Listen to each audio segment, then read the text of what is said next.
Another singer of a popular Christian band has left the faith with while leaving some questions. We're going to talk about those questions that he had. Are there answers? Are they good questions? Are they bad questions? And how as Christians are we to respond to this type of thing? We're going to talk about that and really a lot more in today's Peck Report.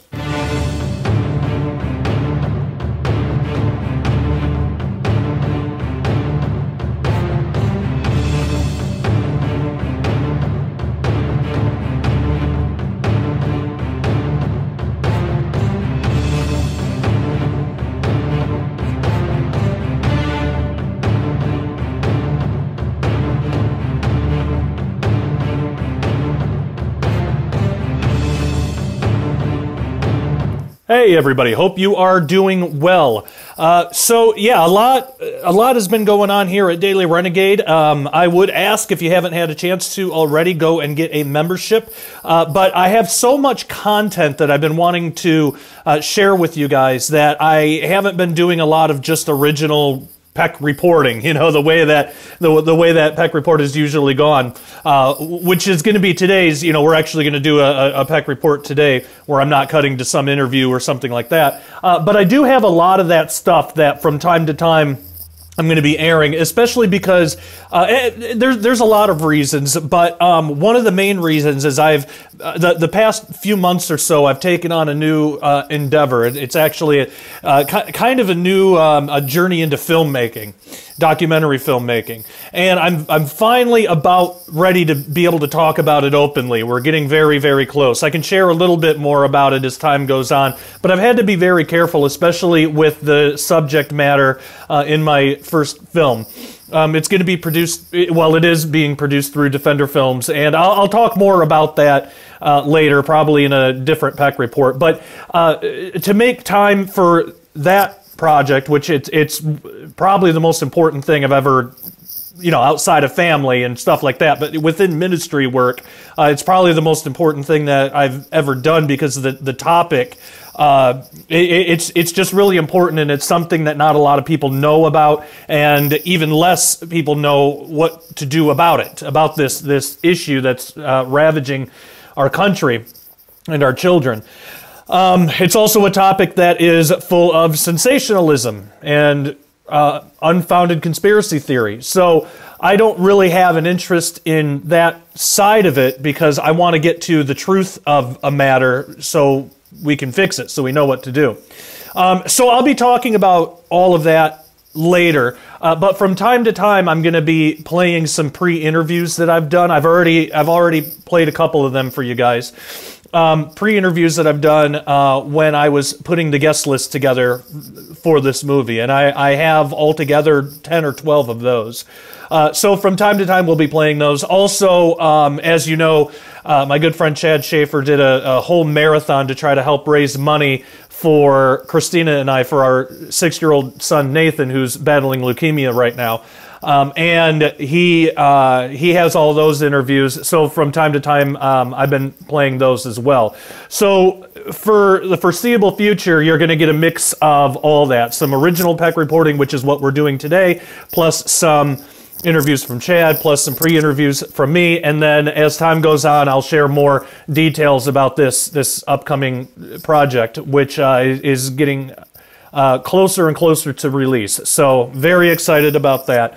But today we're going to talk about this story that a singer of a Christian band that frankly I haven't heard of. I'm not really, I am a Christian, but I'm not really into Christian music. I mean, there's just a lot of it that to me sounds kind of all the same, and it isn't super creative. And I'm not saying that the message is bad. The message is great, but it's just a lot of it feels like it's written more to not offend people than it is written from the heart, you know. So I don't really hear a whole lot of Christian music that talks about real issues that people are going through. You know, it's usually just praise and worship stuff, which again, there's nothing wrong with that. You know, that's fine, especially if you're in that kind of mood. You know, there's definitely a place for it, but when it comes to a lot of Christian bands, for me, they just all kind of sound alike. It's sort of like Christian music or like a lot of rap, or it just all sounds the same. They all basically say the same kinds of things. And while those things are true, Jesus is Lord, but how many times can you sing that in a chorus? By the 30th time of hearing Jesus is Lord, it's like, all right, is the music going to change? Are we doing something here? So I don't know this band. Maybe this band doesn't fall in that category. I have no idea, but I say all that not to be overly critical, but to just explain why I don't really know a lot about Christian music, even though I am a Christian myself. It's sort of the same with like Christian movies or like Christian TV. To me, there's just not a lot of great stuff out there. A lot of it is it's just rehashes of the same stuff that's already out there and keeps getting reproduced over and over and over again. So, I think we as Christians can do a lot better than that. I mean, if we claim that we know the truth, we have the truth, we know what's best for somebody's eternal soul, but then we get really lazy with our creative stuff. I mean, Christians were behind the Enlightenment. What happened? What happened? So, really, that's why I say a lot of this stuff. I don't even think that we're uncreative. I think we're too worried about not offending people. I mean, if we were going to write a show that dealt with real issues, I'm afraid that our fear is, well, what if Christians don't like it because it's too much? It's too real. It's not these cookie cutter characters that we see in every other movie or TV show. I think that just kills creativity. That's why I can't stand the spirit of offense. And that spirit, and this does connect with what we're talking about today, because this spirit does drive people away from the church. It does drive people away from Jesus. And I don't think Jesus means for us to have a spirit of offense like that. So when this story broke, and it's the lead singer of a band called Hawk Nelson. When this story broke that he no longer believes in God, of course you got the standard, what a lot of people do. They'll get online and bash the guy. It's either they just love the guy no matter what, or they hate him now, and they use this as an opportunity to just bash him and say, well, he was never a Christian to begin with, then he couldn't have been, which we will get into that. There's a big problem with that idea. We will get into that today. And I remember the last time something like this happened, it was a year or two ago. So anybody who follows me, I'm big on the, let's not get offended at each other. We got to love one another. That doesn't mean that we have to accept any crazy idea that comes along, but we do have to be Christians, and we have to, having love for one another is a huge, huge part of that. It's like half the equation, love God, love one another. And we're gonna talk about that too. But a lot of times, and back then, what I noticed in my Facebook feed, a couple years ago, I even forget what the guy's name was, but I think it was another singer of a band or something. But I posted a link to it, and I kind of was curious just what people were going to say, and a lot of it was the typical stuff that you'd expect. Well, he was never a Christian to begin with, then, and it's too bad that he didn't have anybody to talk to, or he didn't go and search a lot of it was blaming him that he didn't go and search out the answers for himself, which, yes, there is a place for that, there is a place, but that was like all I saw. And my basic thing on that, I had some different things to say, which I'm going to kind of repeat in this one, but so I don't want to get ahead of myself here. But one thing that was really encouraging this time around is when you work in ministry like I do, and when you're trying to convey ideas that will hopefully convict people and change their minds and change the way that they think about things or live, so that they can be more productive Christians, or that so they can get more people saved or spread the gospel more efficiently. It's hard to know if you're ever really changing anybody's minds. So for me, I can't speak for anybody else, but for me being in ministry, I'm not in this for myself. Like, I don't care as much. I don't care about the satisfaction of changing somebody's mind because that means I was right all along and aren't I smart, and that gives me value. It's not about me. The reason that I do these videos and stuff, it's because I want to serve you the best that I can, because I believe that's what Jesus has called us to do. I want to serve you just like how Jesus served all of us by dying on the cross. We're called to be servants. And so I don't necessarily look at myself as a leader, except for those times when, being a leader is how to best serve somebody. And that does come up. But I want to see myself as more of a servant. So when I don't know if I'm really making a difference or changing anybody's minds or helping them think in a better way that will help them spread the gospel to more people more efficiently, because that's what it's all about. It can get discouraging when I don't know if I'm really making a difference in anybody's lives, because again, ultimately it's not about me, it's about you, so you can spread the gospel better, so there can be more people saved, so more people can escape hell, so more people can be with Jesus, in eternity. And I mean that's the whole point. So more people can get fulfillment in Jesus instead of the things of the world. So a couple of years ago, I made that post, and I saw it from a lot of people that follow me. I saw basically what I expected. This time around, it was really encouraging. So this time around, I posted a link to this story that we're going to look at, and there still was some of that. So clearly, there's still work that we need to do here. But more and more, I saw people. It was like half, which was amazing. More and more, I saw people say, man, we really need to rally and pray for this guy. We as the church need to do better at providing answers for these basic questions, because the questions this guy has, they are important. They're very important questions, but they are also pretty basic. I'm not calling the guy stupid. He's not stupid. We have all asked these questions at one point or another in our lives. So I'm not saying that, and I'm not even really blaming him for not knowing where to go, or for not knowing, there is a place where he bears responsibility. Obviously, he's going to be judged according to this. We know that, but we can't pretend that we share no blame in this whatsoever. Because if people are falling away from the faith, and we know that's going to happen, we know that's prophecy. People are going to fall away from the faith. We know a delusion is coming, but the best way to mitigate as much as we can against that and to be blameless through that is we need to be providing these answers. But if we aren't providing these answers, if we don't know the answers ourselves, then we haven't done enough. We haven't taken our faith seriously enough to be able to spread it and make good, strong Christians, because that's what we want. We don't want weak Christians that are going to fall away from the faith the second that they're confronted with a difficult issue.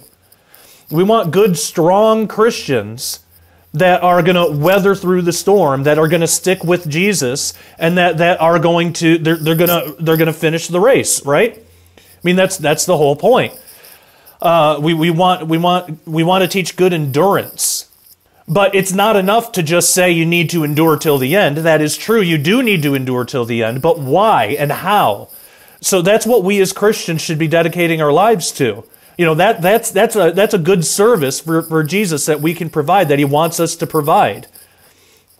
And the thing is, Jesus doesn't need us to do this. He's asking us to. This is what he's created us for. He's doing it through us. This is how he has decided to get his purposes met.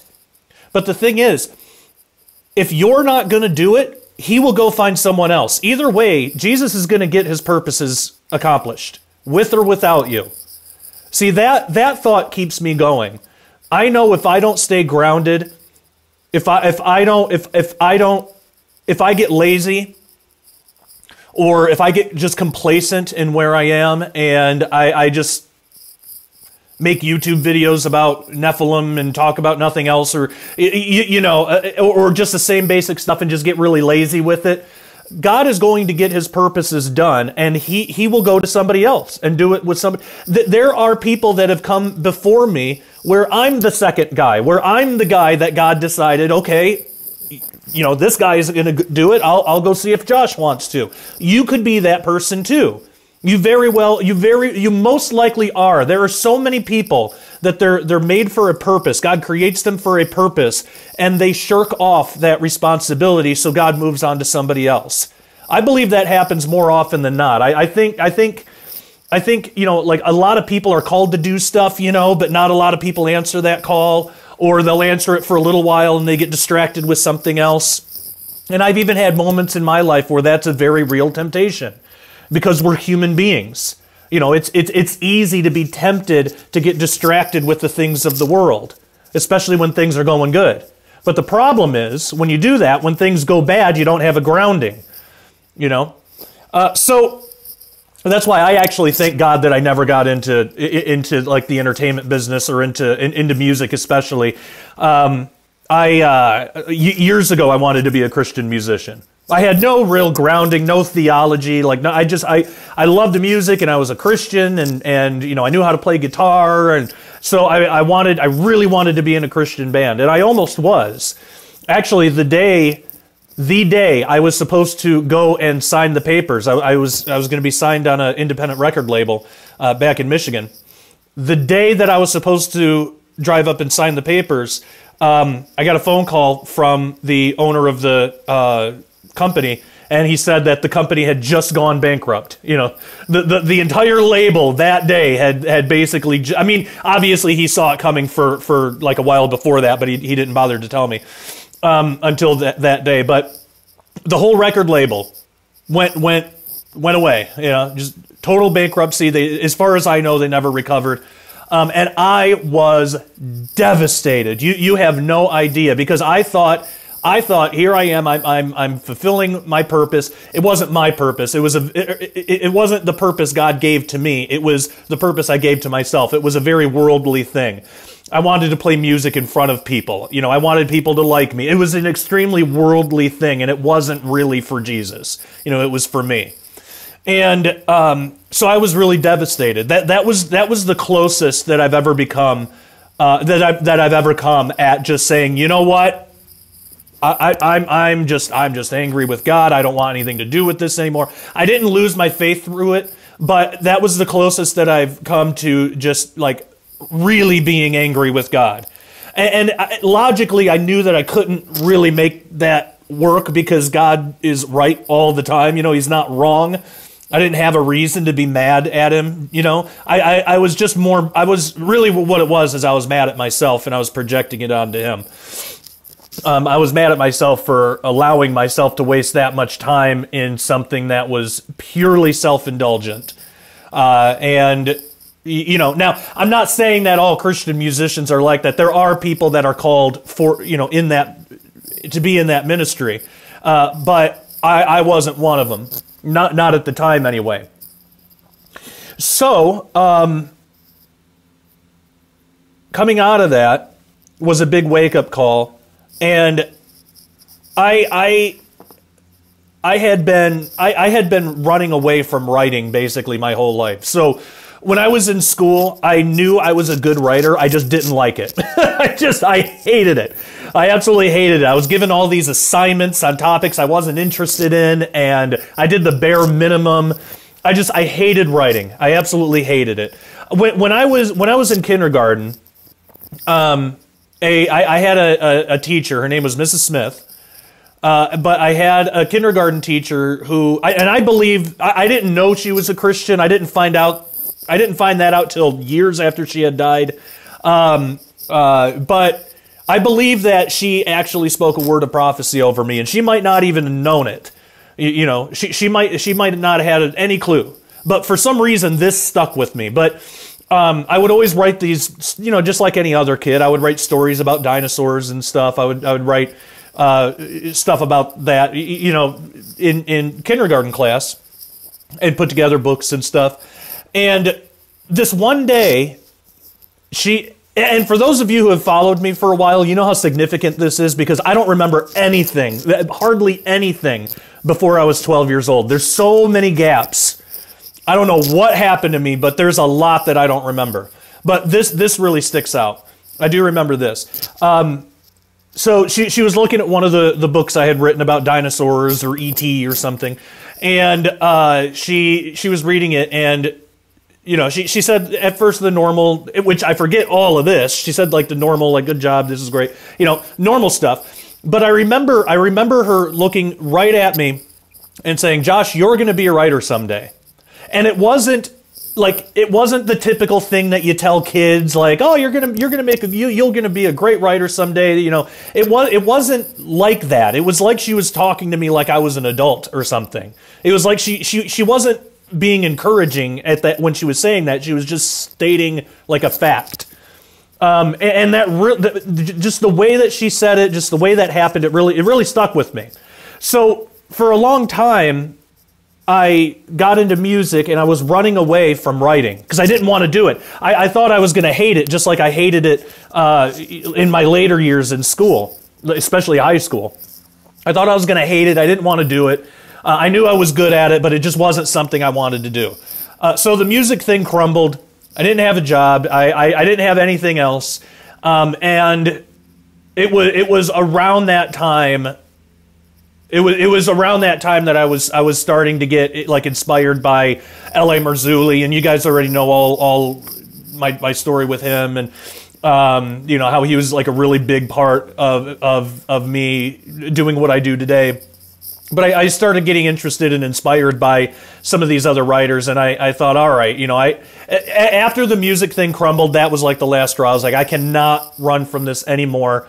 I am called to do the thing that I most do not want to do, which was writing. Now, what's funny is now it's like my favorite thing to do. So God can really work in funny ways like that, but I dreaded writing my first book, but I wrote it. I found out I actually really enjoy writing when it's something that I get to write about. You know, it's not an assignment. It's something I have an interest in. And I realize that there's a lot more to writing a book than writing a book. You know, there's research, there's, you know, talking to experts. There's just a lot of it that I found out I actually really like. And so it was through that first book that I really kind of found myself and found the whole writing thing. So God took the thing that I hated the most and made it the thing that I loved the most. And he sort of did that with filmmaking too, because when I first started learning about filmmaking and like video editing and stuff, it's such a big thing that I knew nothing about, that I kind of, for a little while, kind of ran away from learning about it. Because, I mean, all the camera settings, focus and what's an ISO and what's, just all of these, aperture, what's that, how does that, all of these things, it just seemed so daunting and seemed like so much. For a while, I didn't pursue it, I should say. I didn't really run from it, but I didn't run towards it either. I stayed at Skywatch TV doing just video editing, doing the thing that I already knew how to do, edit video, get the TV episodes out, and writing books. And I basically did that. But there was this open position for a really long time at Skywatch for somebody to handle Defender films. And I knew that was open, and I knew that if I wanted to, I could pursue it, and I could probably do really well at it. And there were times that I would, talk about it, but I didn't really pursue it with everything I had. It wasn't until we actually had, I don't know if he's given his name publicly, so I think he's at least given his first name, Keith. But the guy from the End Times Productions channel, Keith, the guy that does all those videos, he came and worked at Skywatch with us for a while. And he's a great guy, but he's such just a calm, non-threatening, like easygoing person. but he already knew all of this stuff about like cameras and filmmaking and all of that. So he actually took time to teach me the basics, and learning it through him, because he could actually show me things on cameras that we had, and it wasn't like it was just a little bit here and there, just sometimes we would talk about it, and every time we talked I would learn a little bit more, but there wasn't this like pressure that I have to learn this stuff to do this super huge job. And nobody at Skywatch put that pressure on me either. I put that pressure on myself, but Keith kind of cut through that. I think God used Keith to cut through that. So after a little while of working with him, just a few months, I learned a lot of the basics, and I started getting ideas about things. And so now I'm doing this film for Defender, and I'm loving every second of it. So something that used to seem really daunting, I really love a lot now, and it's really not that bad. And so the whole point of all that is to say sometimes people get into things for the wrong reasons, and sometimes people don't go after things because of an unfounded fear, because of a fear that the enemy will use against people. So sometimes people get into music or get into entertainment in the Christian scene for the wrong reasons. And sometimes people don't pursue that for the wrong reasons. So when I read stories about people losing their faith, who are in ministry, I don't have the same attitude as a lot of people have about it. And I think part of it is because I have kind of an inside view of what working in ministry really means. Full-time ministry, what that really means. And there are a lot of challenges to it. There's a lot of benefits too. Like, I'm not going to lie about that. There's a lot of great things about it, but there's a lot of challenges too. So to me, when somebody falls from the faith, part of it is I think God does clean house. I think that God does give people a chance, but I think that when it's obvious that somebody is going to use ministry towards their worldly wants, I think God does clean house, but I think he does give people a chance. So that way when somebody has their time to face the Lord, God will be able to say, well, I gave you a chance, I put you in that position. I was hoping that you would do a good job with it, or at least learn how to get better. But you didn't. You took what I gave you and you used it for yourself and not for me. You know what I mean? So I think God does give people a chance sometimes, but sometimes people just aren't made for that. So I've seen that in certain people. None I would ever name. But I've seen that, and like I said, God does clean house. God does tend to get those people out of ministry pretty quick.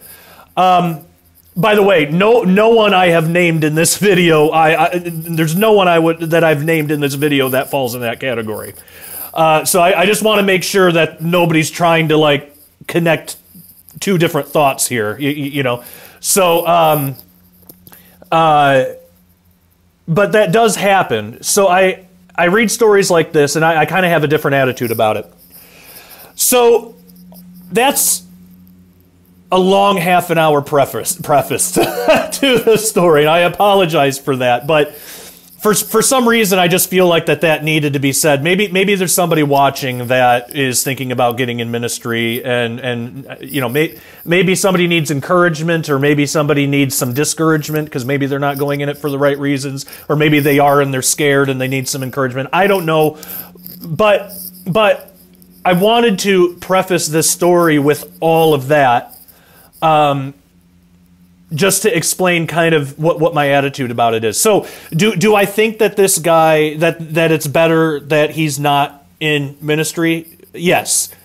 But I don't think it's anything to be celebrated in any sense that he lost his faith. I don't think it's anything, and I don't believe our first thought should be, well, he should have fill in the blank. I think anytime anything like this happens, our first thought should be, what could I have done better? You know, that's the only form of self-centeredness I think that's actually helpful. What could I have done better? Now, when something good happens, what most people do is they think, how can I take credit for that? You know, how can I somehow work myself into that good story? That's the natural kind of inclination of human beings. That's kind of what we want to do. What we absolutely don't want to do, and why I think it's a good thing for us to do, what we don't want to do is say, how could I improve so this kind of thing might not happen again? Now, I want you to notice how I worded that, because what some people will do, and this is harmful, I didn't say, how can I be blamed for this? How should I be blamed for this? Because that's self-hating nonsense, and the enemy will use that too. The enemy will use bad things and try to get you to feel like it's your fault when it's really not. You know, there's these two extremes, and we got to find ourselves somewhere in the middle. So there's these two extremes of when something bad happens, the enemy will attack some people into thinking it's all their fault. They're just a rotten piece of garbage. They're only hurting everybody, and they should hate themselves. And then they get depressed and they get suicidal, and so the enemy will do that. We can't do that. That's equally as bad as the prideful stuff. You know, the other extreme of, how can I take credit for this? I had a hand in this some way too. You know, don't forget about me. Give me credit. Give me praise too. You know, that kind of attitude. And we all know people like that. Both of those are bad. So while I say we need to realize that we have some responsibility in this, it's not to use as a weapon against you, or it's not used to say that, you know, you're bad and worthless and not doing a good job, and that's why people are falling away from the faith. It's not that at all. I want to use it as a tool. You know, the truth, it should be a tool. I want to use it as, you know, let's look at this truthfully and use it as a tool to encourage us to do better next time, or to learn some more. Use this as an example of something in our own lives, because we know people, we know that chances are very good that, unless you just don't talk about your faith at all, but if you do talk about your faith, and you should, chances are pretty good that you're going to meet people that have these same questions. So we can use stories like this guy falling from the faith, as encouragement for us to learn the answers to those questions. So if we do talk to, you know, a brother or sister who's struggling with their faith and they have questions, that we'll know what to say. We'll know what the answer is. And it's not all just, they're not all just a pure logical factual answer will satisfy. You know, it's not that. There is a place for, you know, kind of the more emotional subjectiveness to these questions too. So when you hear these questions that this person is asking, he's not only asking for logic, just pure logic-based answers. We do need that, and he is asking for that. But he also just wants to know that he's not alone. And I think that's a big problem with us as the church, is many of us, we don't really talk about like our struggles with our own faith, openly anyway. So when somebody falls from the faith, they feel very alone. They don't feel like they're a part of a community, because they don't have any the only thing that they share is all the good stuff, all the praise and worship of Jesus and all the good stuff, but they don't have that's missing a lot of the experience of just being a human, of being a Christian too.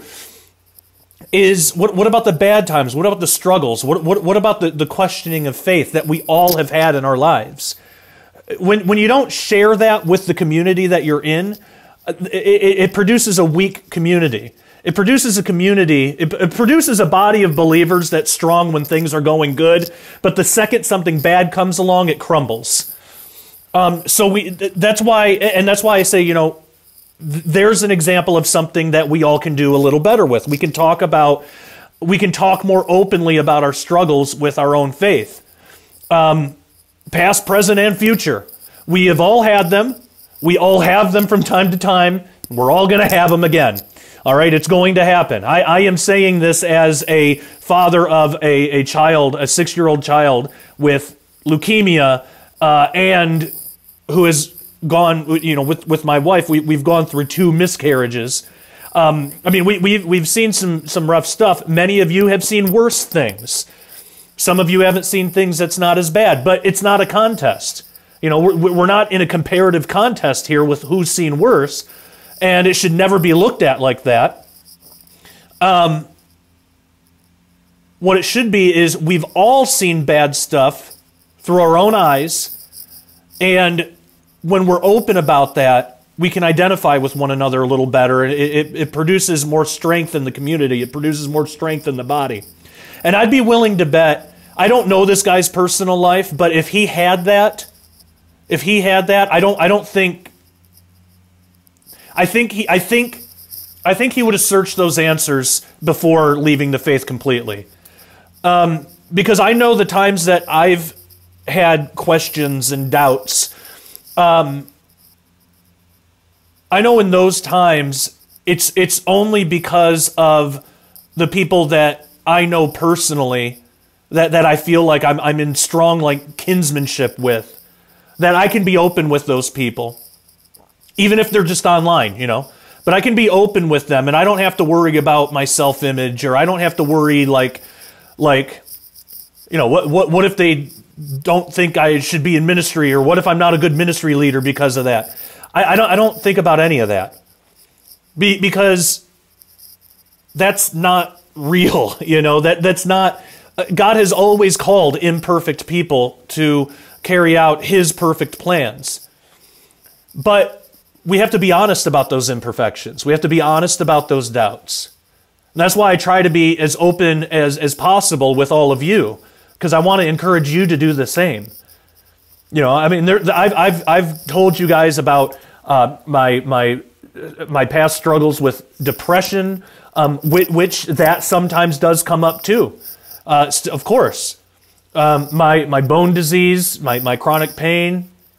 There have been times where I've posted videos where I have just been in so much pain that day that I just needed to just do a video and get some support from you guys, and just know that there are other people out there, and that's the only point of the video is just a communication device, basically. At that point, there have been times where I've done that,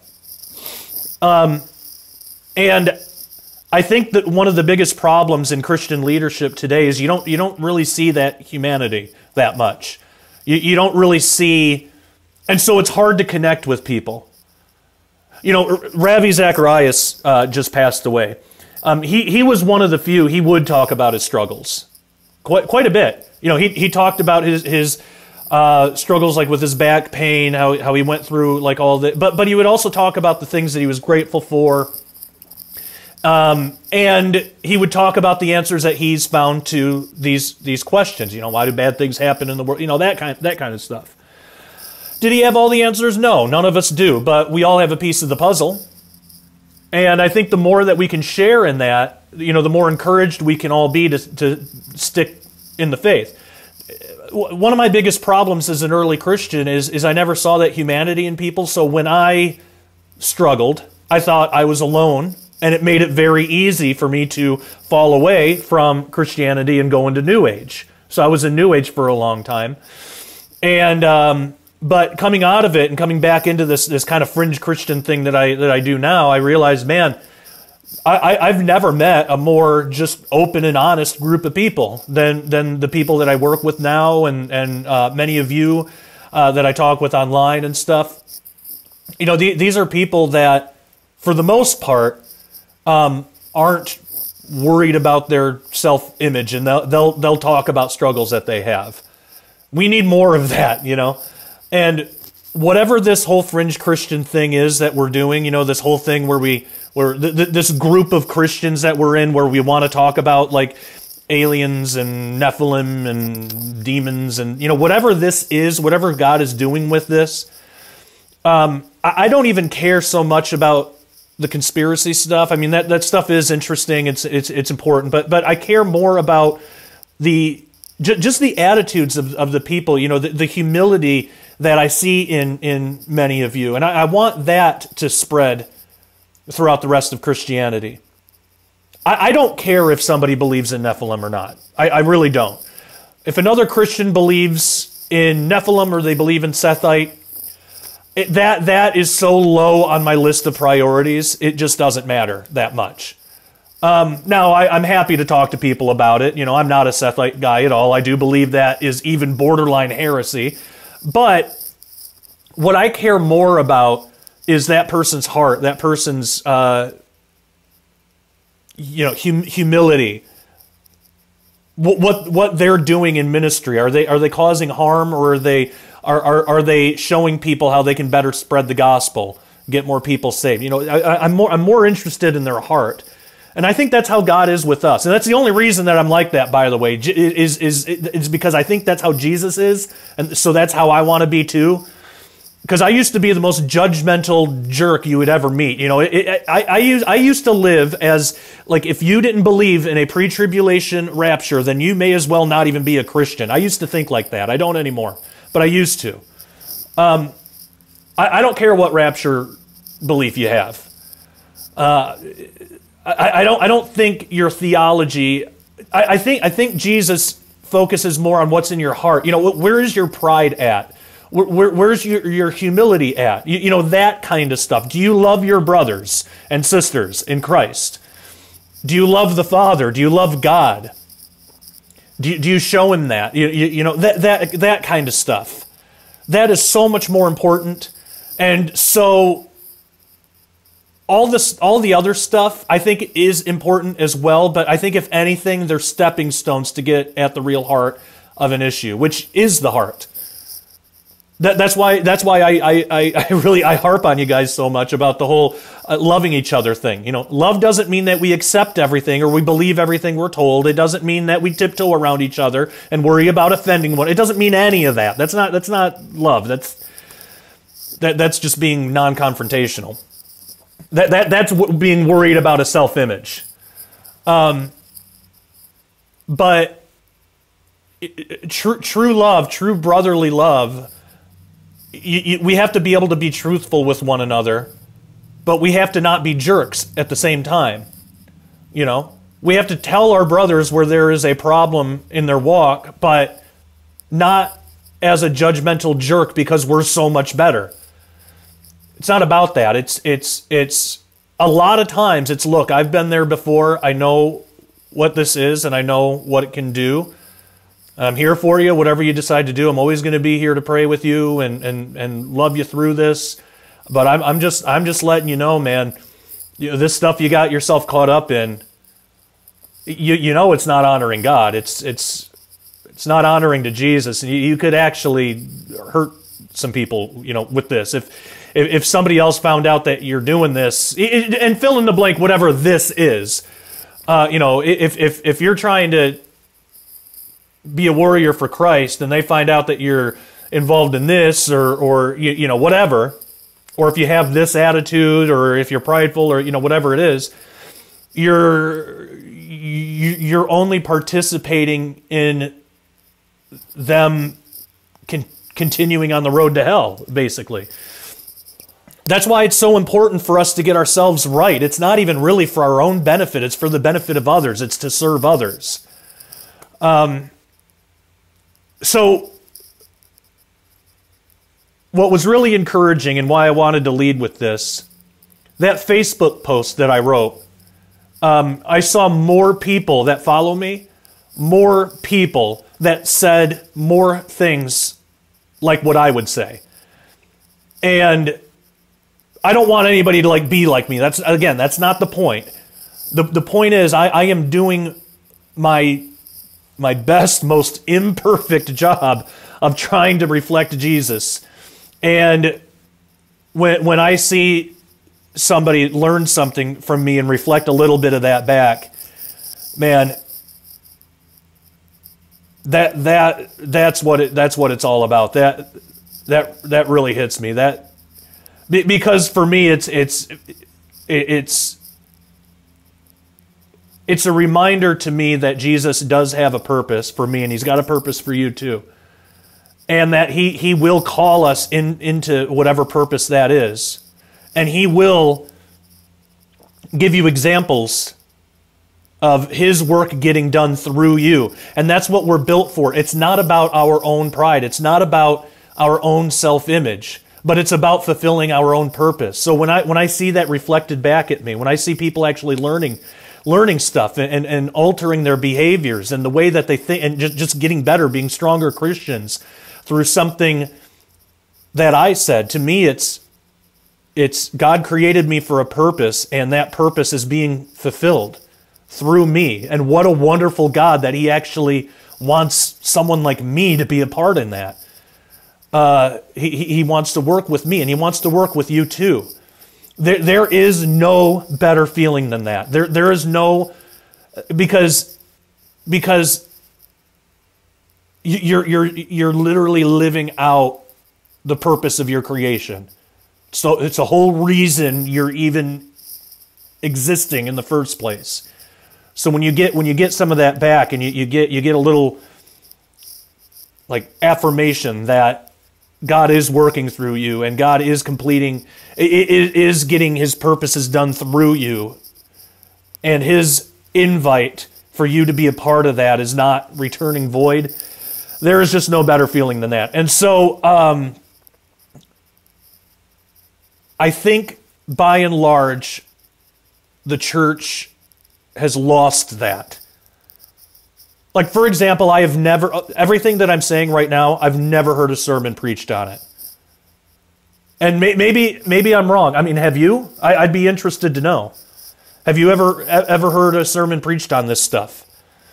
And I think a lot of times, it's for a lot of reasons, but I think a lot of times the pastor can't get out of his own way.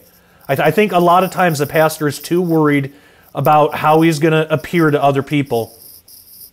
And that fear has killed so much, and that fear is rooted in pride, and it's killed so much in the church. We've got a lot of work to do. So the way I feel about it is, if the pastor's not going to do it, then we need to do it together.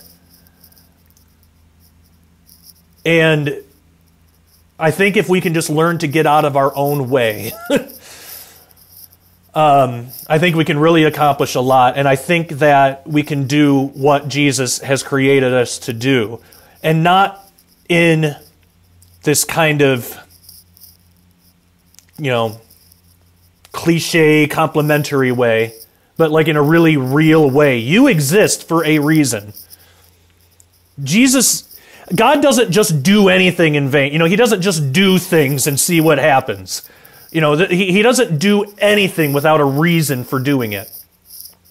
So he created you for a reason. You have a reason for existing right now. You absolutely do, because you exist. If you didn't have a reason to exist, you would not exist. It's that easy. But this idea has become such a cliche that nobody really talks about how deep that is. You have a reason for your existence, and when you don't know what that is, or you're not living it, or you're running away from it, like I used to do, when you do that, you run into the arms of the world that can never fulfill you, and you're disjointed, and you're empty, and that emptiness grows. It's like a black hole. It grows and it eats everything good that's in you. It will swallow and turn into nothing, and it'll leave you just cavernous on the inside. And I know, because I've been there, and it's very difficult to come away from. It's very difficult to come out of. A lot of people don't. So when you and it's not about it's not about finding what, because what used to discourage me is people would say, well, you just got to find out what you were created for. Like, oh yeah, I'll just figure it out. It's not the discovery process is part of why you were created. So it's not like if you don't know what your purpose is, then you're disjointed from God completely. It's not that. You can be on the road towards finding out what that purpose is and totally not know it yet. And you could just be living for God every day, doing the best that you can, preaching the gospel, trying to make disciples of all nations. We all have that purpose.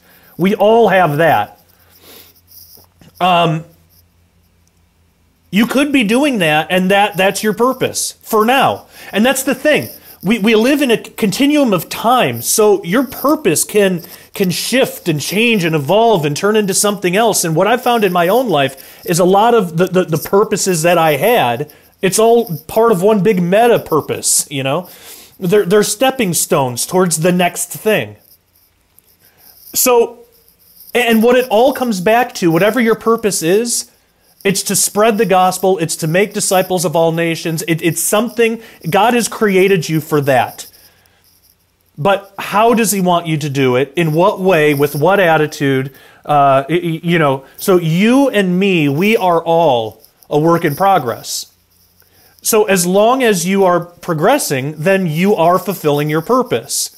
And that's good, So don't think that just because you don't know exactly what your purpose is right now, that means that you're somehow out of step with God. It doesn't mean that at all. You are out of step with God if you are actively running away from your purpose and you're finding a purpose in yourself or in the world or in something else that has nothing to do with spreading the gospel. Like me with music. Then you are out of step with God. But if you're just trusting God, God may not ever reveal to you the totality of his purpose for you until you're standing before him, and that's fine. You may never know. As long as you are trusting God, having faith, sticking with him no matter what, and just doing the best you can, and then learning from your mistakes, learning how to be more Christ-like every day, then you're good. You are fulfilling your purpose.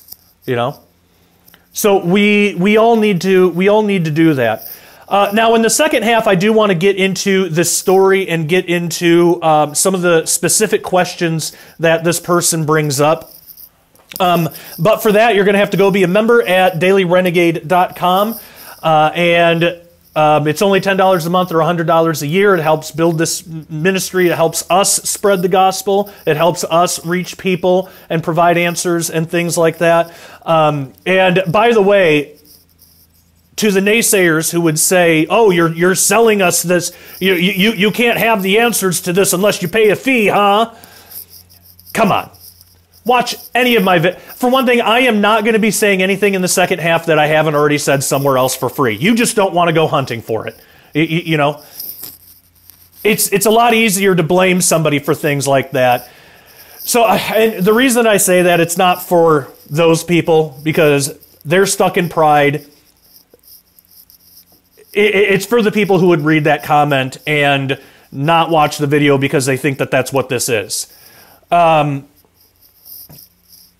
And so I just wanted to put that out there. It's not about, I'm not selling you the answers. You can find, I'll tell you what, go check out Dr. Michael Heiser's podcast, the Naked Bible Podcast, totally for free, the whole thing for free.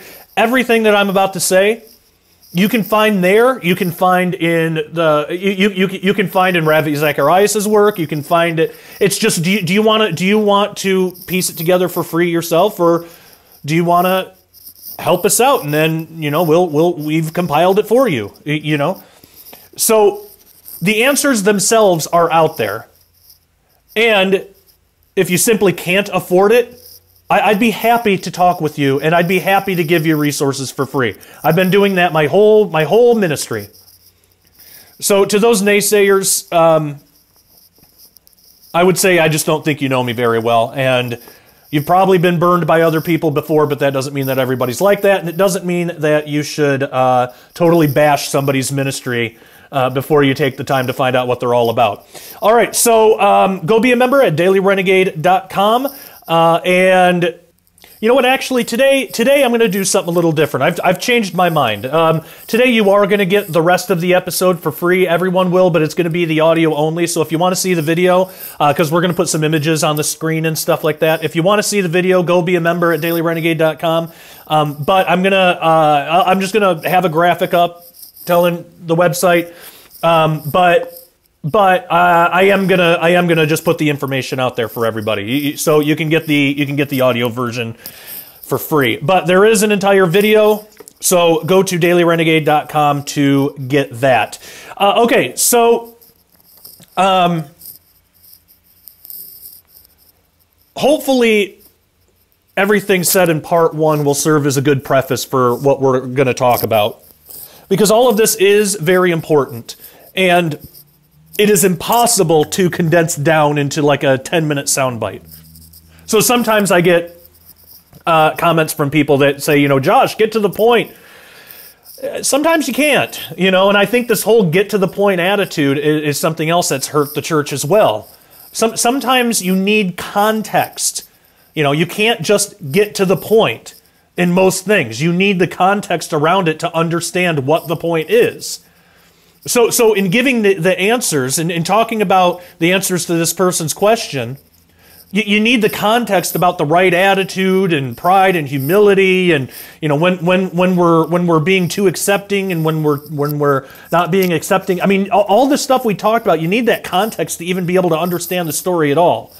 If you want something that's just going to get right to the point all of the time, you just want quick little 5-minute sound bites, this is not that show.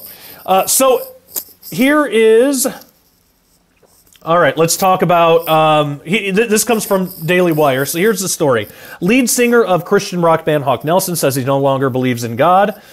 So John Steingard, lead singer of the Christian rock band Hawk Nelson, regretfully announced on Instagram last week that he no longer believes in God. So he said, quote, "I've been terrified to post this for a while, but it feels like it's time for me to be honest." And let's pause right there.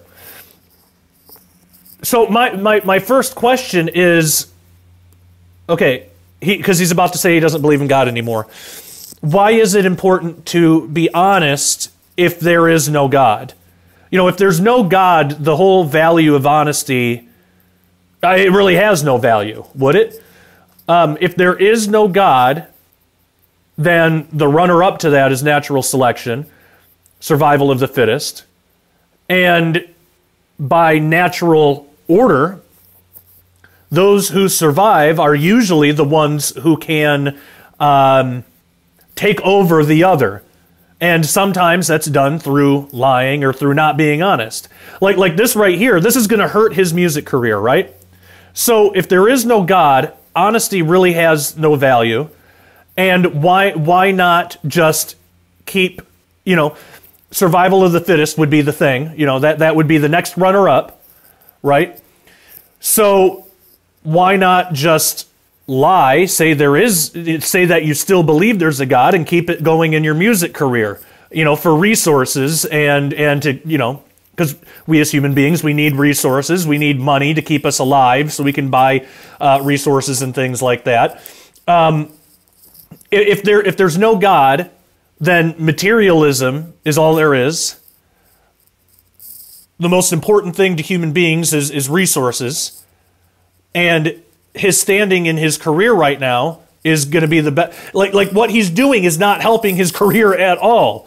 If anything, he's making sure that he's going to have a more difficult time getting resources. So he's going against his own natural, like what his own natural law would be if it was no God and only evolution, only survival of the fittest. So just the fact that he wants to be honest,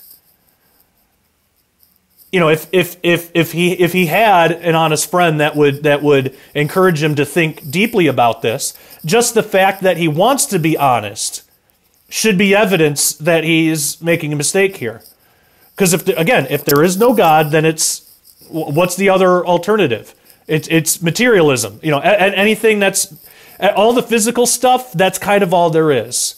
You know, there's no God, there's no spiritual reality. That's all fake. Those are stories we tell ourselves. And it's lies that have been told to keep people in line for all of history, you know, all of that stuff. Then why does he feel like he wants to be honest? If materialism is true, then he would not be doing anything wrong by continuing on dishonestly, writing music, selling CDs to the Christian crowd. I mean, they're getting something out of it. They're getting music that they love. As long as he keeps writing music the way he's writing it, he's not leading anybody away from, you know, he's in a materialistic sense, he's not hurting anybody. He's providing a service for in exchange for money. So if there's no God, then what is the harm in continuing to do that? Yet he still feels like he wants to be honest. That alone should tell him that there's more to a human being than what you can physically see. There is a soul. There is a spirit. There is a God. You know, there is a thing called honesty that is a real thing that we should strive for. All of these things are real. Otherwise, he wouldn't feel the need to be honest at all. So that's like if I was talking to him, that would be one of the first things that I would bring up personally. I wouldn't bring it up judgmentally. I wouldn't bring it up hatefully. I wouldn't try to get one over on him. You know, that's not what we're trying to do. We're trying to convince him that, you know, based on his own feelings, just based on his own feelings, something's off here. You know, something's wrong. Something doesn't add up logically. So that would be the first thing. All right, Steingard said in the caption, prefacing his lengthy Instagram post, he says, I hope this is not the end of the conversation, but the beginning. Okay, so that's good. He's open to want to talk about this more. This tells me that he hasn't come to a final decision. He's still searching. You know, he's still looking. And I think the way that we could read this, and we'll see later, I think he's begging for people. He's begging for an answer. But I think that he's not wanting it from just random people like me or you. I think he's begging his closest friends. But he's not going to do it to their faces. You know, he's going to do it in a public post like this, hoping that, because think about it this way, and I don't think he's like thinking all of this stuff like consciously, but think about it this way. I think he wants to know if his friends are really his friends, you know, if they really care about him, if they really love him. Okay, if you confront somebody, and the way, one of the ways that I think just unconsciously that he's searching for this validation is he wants to know if these people care enough about his eternal soul or care enough about him or love him enough to help him through this struggle that he's going through right now, to help him, right?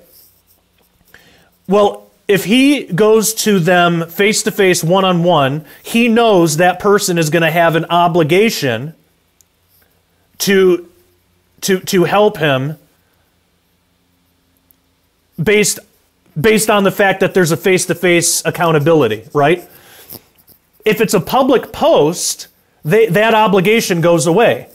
So this way, and again, he's not consciously thinking this, but it's all just an unconscious kind of feeling or unction towards this.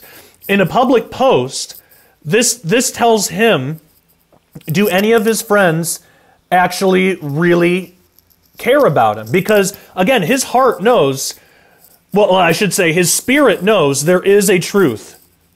God is real. God is true. He's reacting to that without knowing that he's reacting to that. So he's putting this public post out there, hoping that one of his closest friends will take it upon himself, or a family member or somebody will take it upon himself to go over to him, love him, talk through these issues with him, spend time with him, you know, really struggle with him through this. Is he getting that based on the responses from his friends? No, he's not. He's getting a bunch of people that are telling him that they love him no matter what. Which, fine, that's better than hating him, but I don't think that's what he's looking for. And again, like I said, I don't think he even knows really what he's looking for. I think this is all an unconscious thing. We all would do a lot better if we really took the time to really super examine on an individual basis why we do and think and feel the things we do and think and feel. You know? So when you have a feeling towards somebody, like really think why do you feel that? You know, why does that bother you? Or why are you doing it in this way? And I think that can help us a lot. So, and the reason that I'm saying he's doing this is because if I was in that place in life, this is exactly what I would be doing. I would put out a public post to see who really cares about me. And it's because it's not for his fans. It's not for random people. He is looking for answers, but he's not looking for only answers. Because he's going to get a bunch of replies that are going to give him answers to these questions. He's going to get a ton of them, more than he knows what to do with. That's not really what he's looking for. He's looking for just one person, one family member or friend that he has to spend some time with him and struggle with him through this. You know, talk out these issues and say, man, I've been there before too. I know exactly what that's like, and it is rough. But you know what I found out? You know, I found, and then, you know, whatever, but have a conversation. I don't think this guy has many people that really care about him in that way. And I think this whole thing was and again, he doesn't know he's doing it. It was an unconscious test. It was like a way, because really what he's searching for is love. And if he can't find love from his brothers and sisters, then he believes that he can't find love from God, and that's why he's falling away from the faith. That's why it's easier to believe that there's not a God.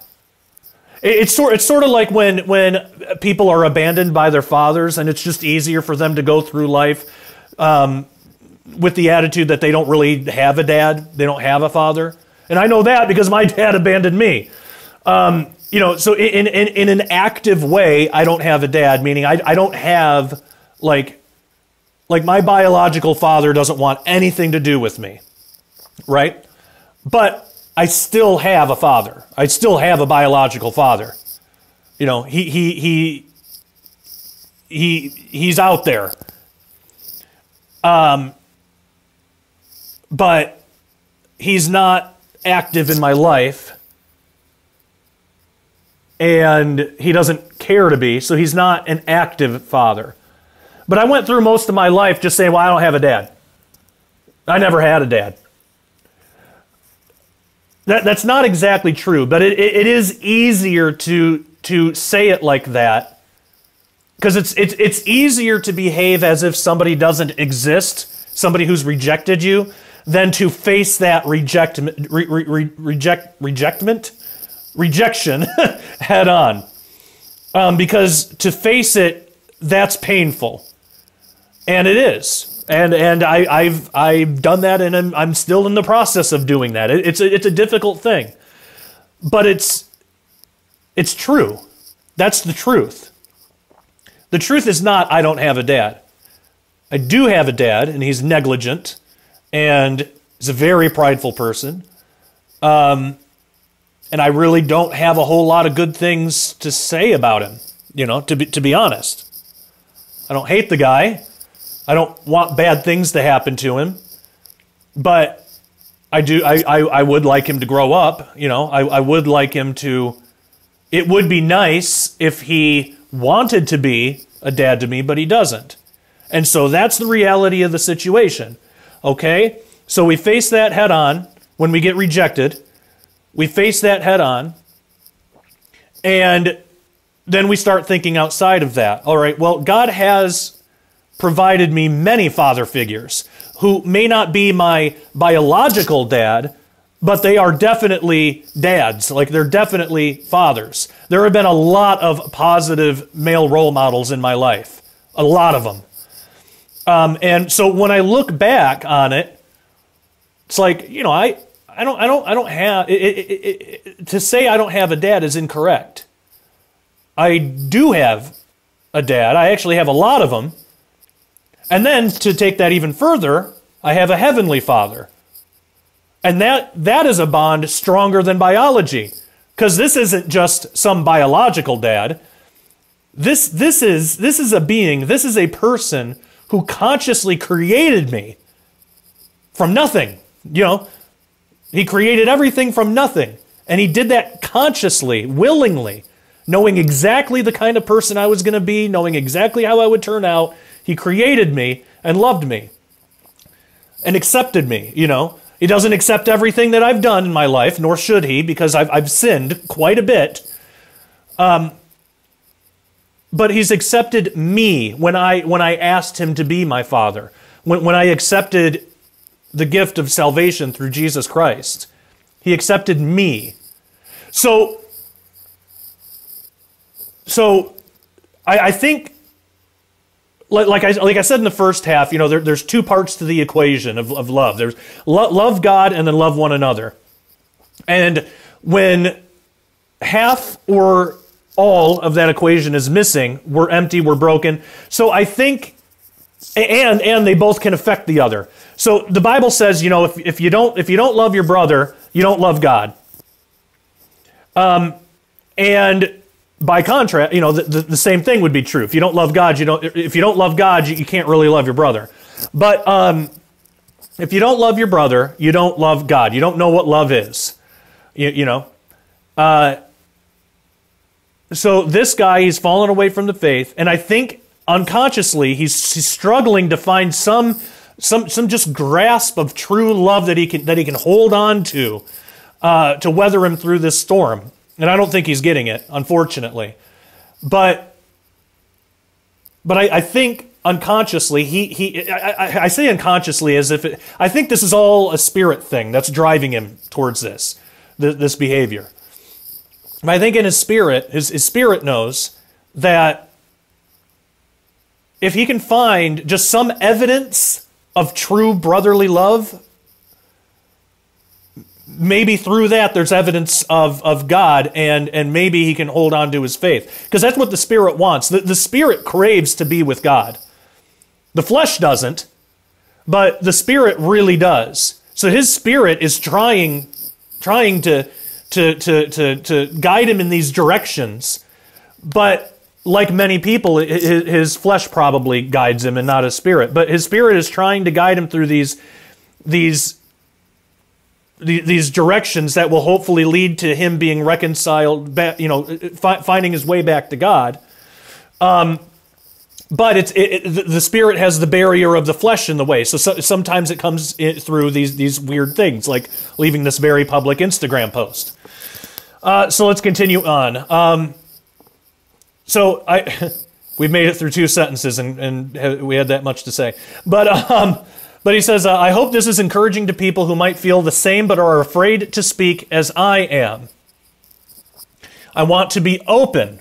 I want to be transparent with you all, and also open to having my heart changed in the future. All right, he is open to having his heart changed. So this right here tells me he's being guided by his heart, and as we know from Scripture, the heart is a deceitfully wicked thing, so we shouldn't be guided by our heart. We should be guided by the Holy Spirit. But see, he still has this want to help people, to guide people, to lead people. He's just leading them into the wrong thing.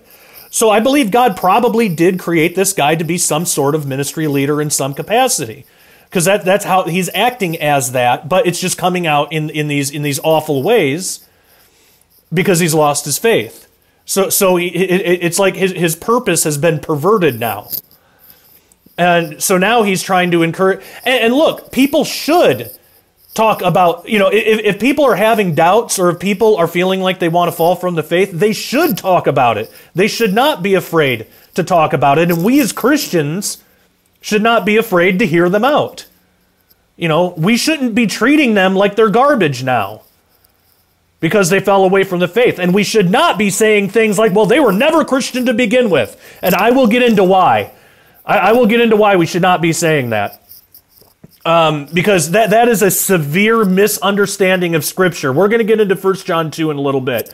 But that's a severe misunderstanding, and all that does is it makes the person who's questioning their faith feel like, well, now I just don't have a place to belong then. If I can't even ask a question, because we as Christians should be asking questions. It's very inhuman to just not ask questions. We're going to have questions, we're going to have doubts, we're going to have concerns. We need to be open and honest about that, and we cannot act like that's not the case. Because when we do that, we set this unattainable goal for every other Christian that they have no hope of achieving.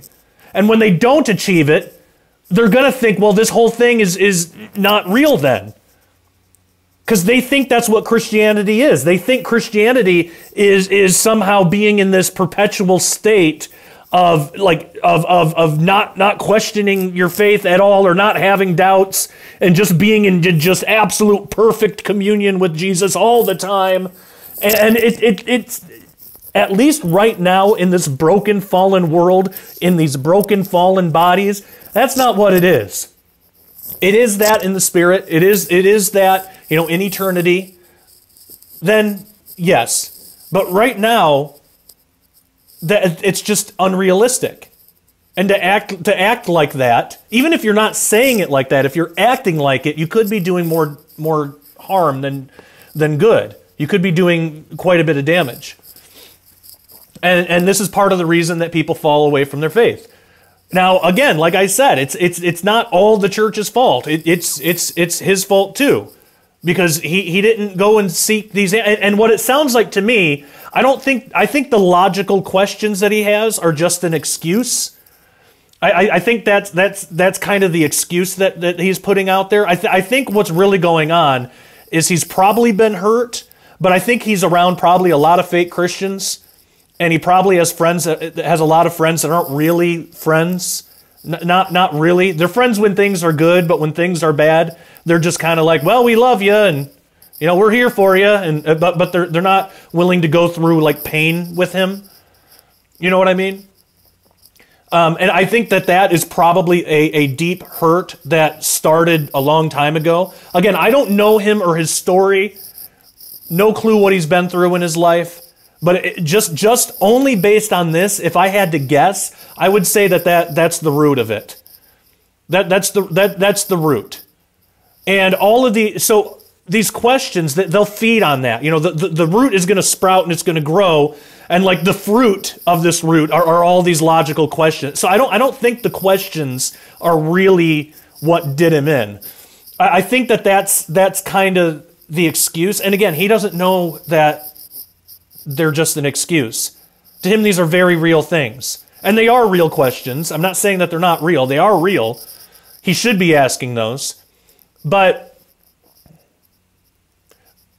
to have those questions and to not go and search out the answers, which we live in the age of the internet, these answers are out there. They're available,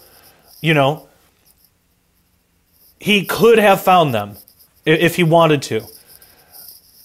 He could have because I've had those questions too, but I wanted to find the answers, and I spent years looking for them. I'm still looking for some of them, but I'm not going to deny Jesus over it.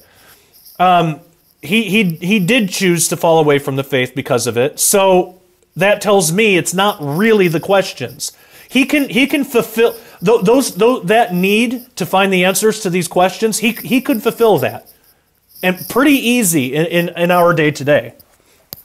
But he didn't. And I don't think it's out of laziness. I don't think it's because he's not genuinely questioning. I don't think it's any of that. I think it's because that's not the root of the problem. I think the root of the problem is something a lot deeper that he probably hasn't confronted. Probably doesn't know how. Probably hasn't even thought that it's something he should confront. Because again, we have a lot of these surface things that we say as Christians. Like I'd be willing to bet, like if he was hurt before by somebody, people probably told him, well, you got to forgive people, you got to forgive them. That's true, but that's not the whole point. That's not the whole story there. We do need to forgive people. I went through the same thing, like with stuff with my dad. I went through the same thing. Like, I'm not a good Christian if I'm mad and haven't forgiven this guy. I don't know how to forgive. I don't really know how to do. I dealt with all of that And that does lead to starting to doubt God. Because when you think that that's what Christianity is, that's a very easy Christianity to debunk in your mind. And the forgiveness thing, there's a lot, we'll have to do like a whole thing on just that, but there's a lot, like one small thing, forgiveness and trust are not the same thing. You can forgive somebody and never trust them again. You can forgive somebody and cut them out of your life completely. You know, so like my dad, I've forgiven him, but I likely will never talk to him again. I won't be able to trust him again. You know, I mean, I'm not saying it's impossible. I will always leave that door cracked open a little bit because God can do amazing and wonderful things in the worst of hearts. But I don't anticipate that happening. It could, it might, but I don't think it will. So that's part of it. If I get too much on this forgiveness thing, we're not going to get to the rest of the article, and this will be a 4-hour-long Peck Report. So I've got to move on. But there's a lot more to it than just that. But I bet nobody was willing to get really deep, because many of them don't know how either. Many of them don't know how to talk about this stuff. They think that they're doing good. They think they're doing the. I don't want to make it sound like I'm saying his friends are bad people. It's just we have so many Christians that just don't know, and they're not taught how to think about these things deeply because of church leadership, ministry leaders, because again, many of them don't know either. This is why I say you could play the blame game all day long, but what it comes back, what it's just going to come down to is what can you and I do to make things better for these people? To help them be a little bit more effective, you know, be better leaders in the kingdom, be better servants in the kingdom. Really, what can we do? Because that's an easier that's an easier thing to kind of figure out. You know, change begins in the individual. It doesn't begin from the top down. Real change starts in the individual. That individual can go and influence others. And then you got a bunch of individuals who are all making changes within themselves. Then that spreads out, and that can cover the whole earth, right? So change. That's why I'm way more focused and interested in finding what can we learn to do better through stories like this, rather than who's to blame.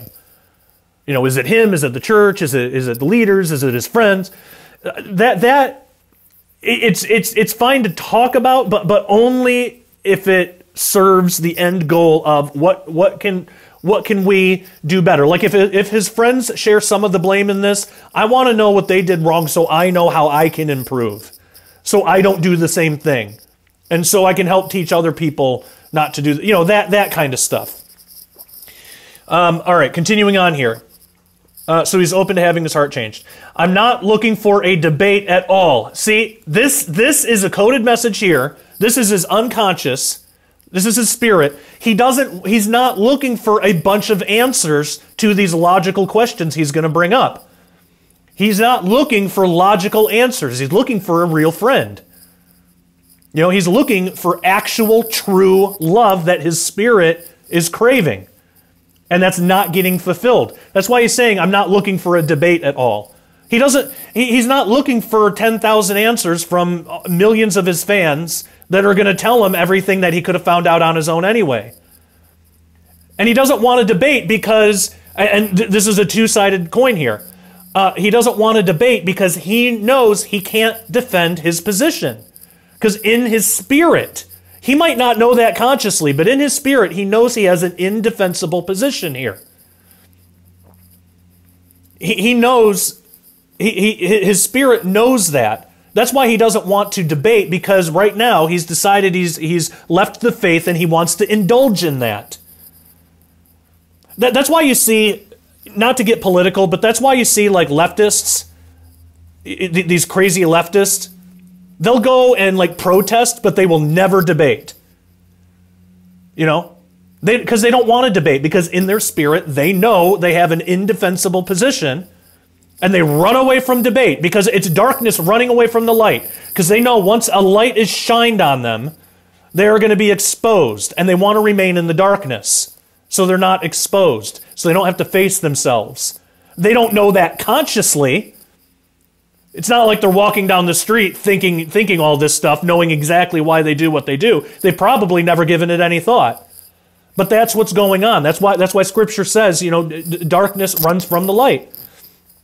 Darkness wants to stay in darkness, and the light wants to expose the darkness. Darkness doesn't want to be exposed. That's why he doesn't want to debate, because right now he's following his flesh, and a debate could shine a light and expose all of these lies that he has now accepted. So the enemy that is pursuing him, and the enemy that has pulled the wool over his eyes, doesn't want to be exposed. And because of that, he doesn't want to be exposed either. So, or at least he doesn't think he does. It would be better for him if he does. He should want to debate. But I don't blame him for not wanting to debate. He hasn't learned why that's a good thing. You know, he hasn't learned that yet. There hasn't been anybody there to teach him. It's a very good thing to debate so you can learn about all of your flaws. That's a good thing. So you can learn about any inconsistency you have in your logic. You should want that light to shine on you, even if it means, and most often it will, that you're wrong about something. Or if you are right, you should want to know why you're right so you can explain it to other people, not so you can indulge in it. Anyway, just a chance to share my story in the hopes some good can come from it. I love you all. So again, another mention of love. That's what he's really after. Some good. So he wants a purpose. He knows he was made for a purpose. This fleshly stuff isn't allowing him to. It's not allowing him to fulfill that purpose he has in God, because now he's running away from truth. And so he's still hoping some good can come, meaning he still wants a fulfillment for his purpose. That's what's driving this guy. He doesn't know it. Most people around him aren't knowing it, but I'd be willing to bet, you know. I can't say for certain because I can't look into somebody's heart, but just if I had to guess, I would say that is what's driving this guy. And it's perfectly understandable. It's completely a reasonable thing. That's a reasonable thing. He's going about it in the wrong way, unfortunately, but he doesn't have anybody close to him that's telling him otherwise. That can help explain this to him, or help him really explain it to himself. He doesn't have anybody that's challenging him to look inside himself and see who he really is. Why he really thinks what he thinks. Why he does the things that he does, or says the things that he says. That's why he doesn't want that debate, but that's exactly what he needs. And it's not, he doesn't need a debate about the logical questions he's going to bring up. He needs a debate on what's really going on here. You know, what's really going on in your heart. Somebody has hurt you. You've been hurt. You've been disappointed. Something has happened, and this has probably been with you a long time. You've never confronted it, and now you think you're living a lie because you're in Christian ministry, music ministry, and you have this unsettled thing, and you think that you're a hypocrite because of it. You know, you think that you're living a lie, when really you're not living a lie. You know, you can have those problems and still love Jesus, but it's just you haven't dealt with it, so that makes it easier for the enemy to come in and convince you that it's something that it's not. You know? According to Steingart, he always had an inherent problem with evangelical Christian culture. Notice he didn't say Jesus Christ. He didn't say even the Bible or Christianity. He said evangelical Christian culture. By the way, I have a ton of problems with this too. Our Christian culture is a mess. And I see it a lot in the evangelical side, but that's because I am more in the evangelical camp than anything else. I have no idea what like Catholic culture is like, or what like I don't know, Methodist Christian culture is like. I don't know really about that stuff. I'm more in the evangelical world, so I just know more. I just understand that better. And I've got a ton of problems with the culture that we have built for ourselves here. So he says but that doesn't mean that you fall away from the faith. See, I mean, this would be it'd be easy for somebody that he knows that's close with him to just tell him, like, look, well, your problem isn't with Jesus. Your problem's not with God. Your problem is with the church. And fine, there's a lot to be criticized there. But he was probably brought up in an environment similar to mine that says if you criticize the church, or if you criticize Christians, or if you criticize any of this stuff, or have any questions of your own, you must not be a true Christian. You're showing a lack of faith. When you don't have the answers, just take it on faith. I can't even count how many times I have heard that. No, if you have questions, go find the answers, and hold on to your faith in Jesus through the storm, because there is a storm coming. If you have doubts, you're already in the storm. And to go and search out the answers, that's just bringing the storm in. But hold on to Jesus, because he's the one that can walk on all that water. Right? But he doesn't have anybody telling him that stuff. He's got this cultural Christianity that's told him the same stuff it told me. That it's a lack of faith if you doubt, or if you question, or if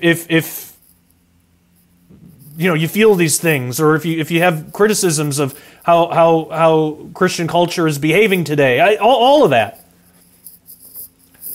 So he's equating that with biblical Christianity, and he's thinking it's all the same thing. But again, notice, he didn't say that he's got a problem with Jesus Christ. Now, he is going to bring up some things that will make it seem like he's got a problem with Jesus. But he doesn't. He's got a problem with culture. He's got a problem with Christianity today not providing him the answers to these very basic questions. Right? That's what he has a problem with. Understandably so. That doesn't mean that you throw the baby out with the bathwater. You don't throw the whole thing out and fall from the faith because of it. But he doesn't know that he should hold on to his faith and go find the answers. Because again, he's not really looking for the answers. He's not really looking for that. He's looking for love and acceptance. Same thing I was looking for too growing up. That's why I went to New Age. That's why I fell from the faith, instead of just bringing up with my family the problems I had with them. Just growing up, I felt so unloved and just mocked and like just unworthy. Like I was the butt of everybody's jokes, I just felt so worthless growing up. But I never brought it up with the people in my family who were doing this to me, because I knew that they would never accept it. I knew they would never change their behavior. They would not grow up and learn anything from it. If they did change their behavior, all it would mean is they still felt the same things. They just weren't telling me about it anymore. And what good is that? They're still feeling the same things. So I can definitely understand that. And I can understand how easy it is to misinterpret those feelings as a problem with Jesus or a problem with the Bible, when really it's not. It's a problem. You've been hurt by a Christian before. That's what it is. But we also don't have a church that provides answers to people who are feeling things like that. There's so many Christians that don't go to church because they went to a church and they were hurt in some way. And the church just doesn't really provide an answer for that. And the answer to that person is, well, look, you can't define Christianity based on Christians. You got to define Christianity based on Jesus. It's easy. It's really easy to find fault in other Christians. We're all human. That's a pillar of the Christian faith. We are sinners, right? You should kind of expect to be hurt by other people. Now that doesn't excuse it. It's still wrong, but it's not a reason to throw away your relationship with Jesus because of it.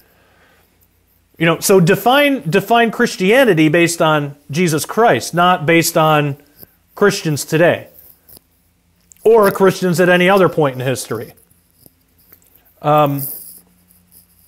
Anyway, So even as a child growing up in a pastor's home, he had this problem, which then blossomed into a problem with the Bible itself as he grew into adulthood. Now, that's why I said it's going to look like he's got a problem with the Bible. He doesn't. He has a problem with people who didn't provide him any answers. And because of that, he has a problem with his own inferior interpretations. So he has a problem with his own interpretation of the Bible. He doesn't have a problem with the Bible. Now, if he understood proper theology and had a problem with that, then that would be one thing. But that's not what's going on here, because he doesn't have the answers to these questions. So he says, so I'll give you some examples. So he says, I remember being uncomfortable with certain things, he said in his youth. Praying in public always felt like some kind of weird performance art. I can identify with that. There's nothing wrong with praying in public, but people do use that sometimes. They use that as a way to show off to one another. And I saw the same thing growing up. And because of that, I used to think I had a problem with praying in public. I actually don't. I don't love praying in public. But I know it's my own insecurity which is behind that. It has nothing to do with praying in public itself. Praying in public is a good thing. We should do more of it. And I do go out of my way to do it, even though I don't like doing it. You know, I'm uncomfortable with it. But I'm the one with the problem.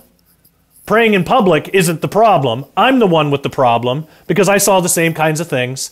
And it just made me really uncomfortable. Plus, I have some like mild PTSD problems from stuff I went through when I was a kid. So it is kind of difficult for me to be around. With certain things, praying in public is one of them. That's difficult for me to do. I can get up and speak in front of a group of 1,000 people and be totally fine. I think my largest audience was like 3,000 something people. And I didn't really have any issue with that. But like if I have to go and like mingle with people one-on-one, that's like a death sentence. Like that is praying in public.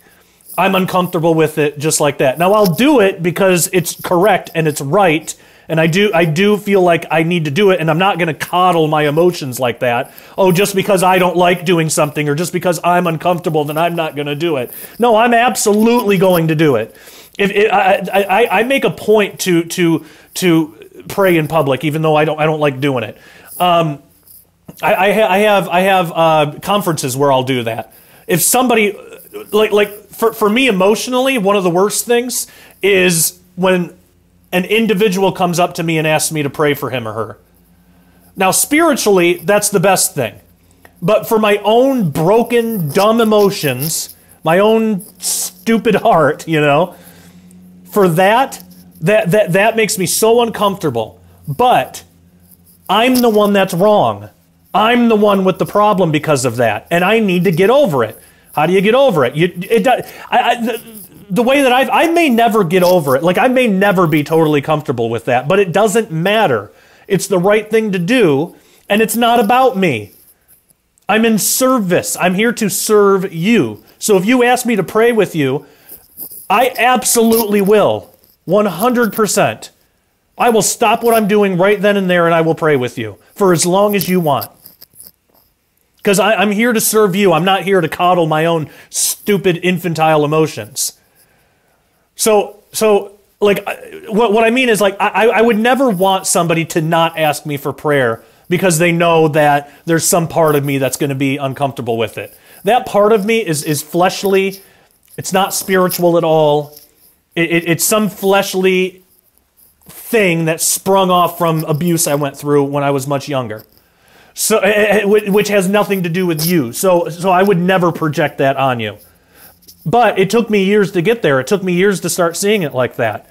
And it took a long time, and it took a lot of very honest people. So this guy, I think, has some of the same hang-ups. He's got some of the same emotional hang-ups, but he doesn't know it because nobody's loved him enough to talk to him about it. Or they do love him and they don't know this stuff themselves, in which case those people didn't have, people that loved them enough to talk. It's this perpetuating problem.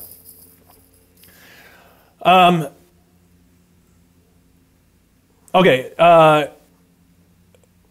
So he says, emotional cries such as Holy Spirit, come fill this place always felt clunky and awkward, leaving my lips. Yeah, so he's expected to say this stuff that just feel weird to him, but because of the culture, the Christian culture he was in, he felt obligated to have to say it. So when you're almost forced to say things that you're not really feeling at the time, it makes you feel like a liar, and then it makes you feel like the things you say you believe you don't believe, and it makes you fall from the faith. So you see how all this is. That's why just be open and honest with people. Wherever you are in life right now, just be open and honest with people and be as self-aware as possible. That's why I'm not here trying to act like the typical Christian ministry leader type person. That to me would be fake. You know, and that is a path towards destruction, I think. I'm here just being myself. You know, I'm here just being my real broken self. We're all broken, but we can all be broken together, right? But nobody ever taught him this stuff, unfortunately, which is really sad. And, you know, we need to pray for him. I'm hoping, if anything, this gives you a glimpse of what might be in this guy's heart. And I'm hoping that it'll encourage you to pray for him. I think he's just got a lot of emotional things, maybe abuses, you know, I don't know, but I think he's just got a lot of emotional stuff that he never has been able to deal with. He doesn't know how, he hasn't, you know, I'm not talking about like therapy and that kind of stuff. That might play a part in it, you know, I don't know, but he hasn't even had a chance to get the ball rolling on it. So now he's just saying, well, just forget the whole thing. I'm not a Christian, you know, because you know what he's thinking? He's thinking, if I'm going to be broken anyway, I'll just go to the world that doesn't require anything out of me, that doesn't expect me to do all this stuff and to be this perfect Christian person. I'll just go to the world that doesn't want anything from me and be broken with everybody there. That's what his broken heart is thinking. Because we've put on this facade of what a Christian should be that's just not real. It's not attainable. We are all broken. And we need to start being honest about that.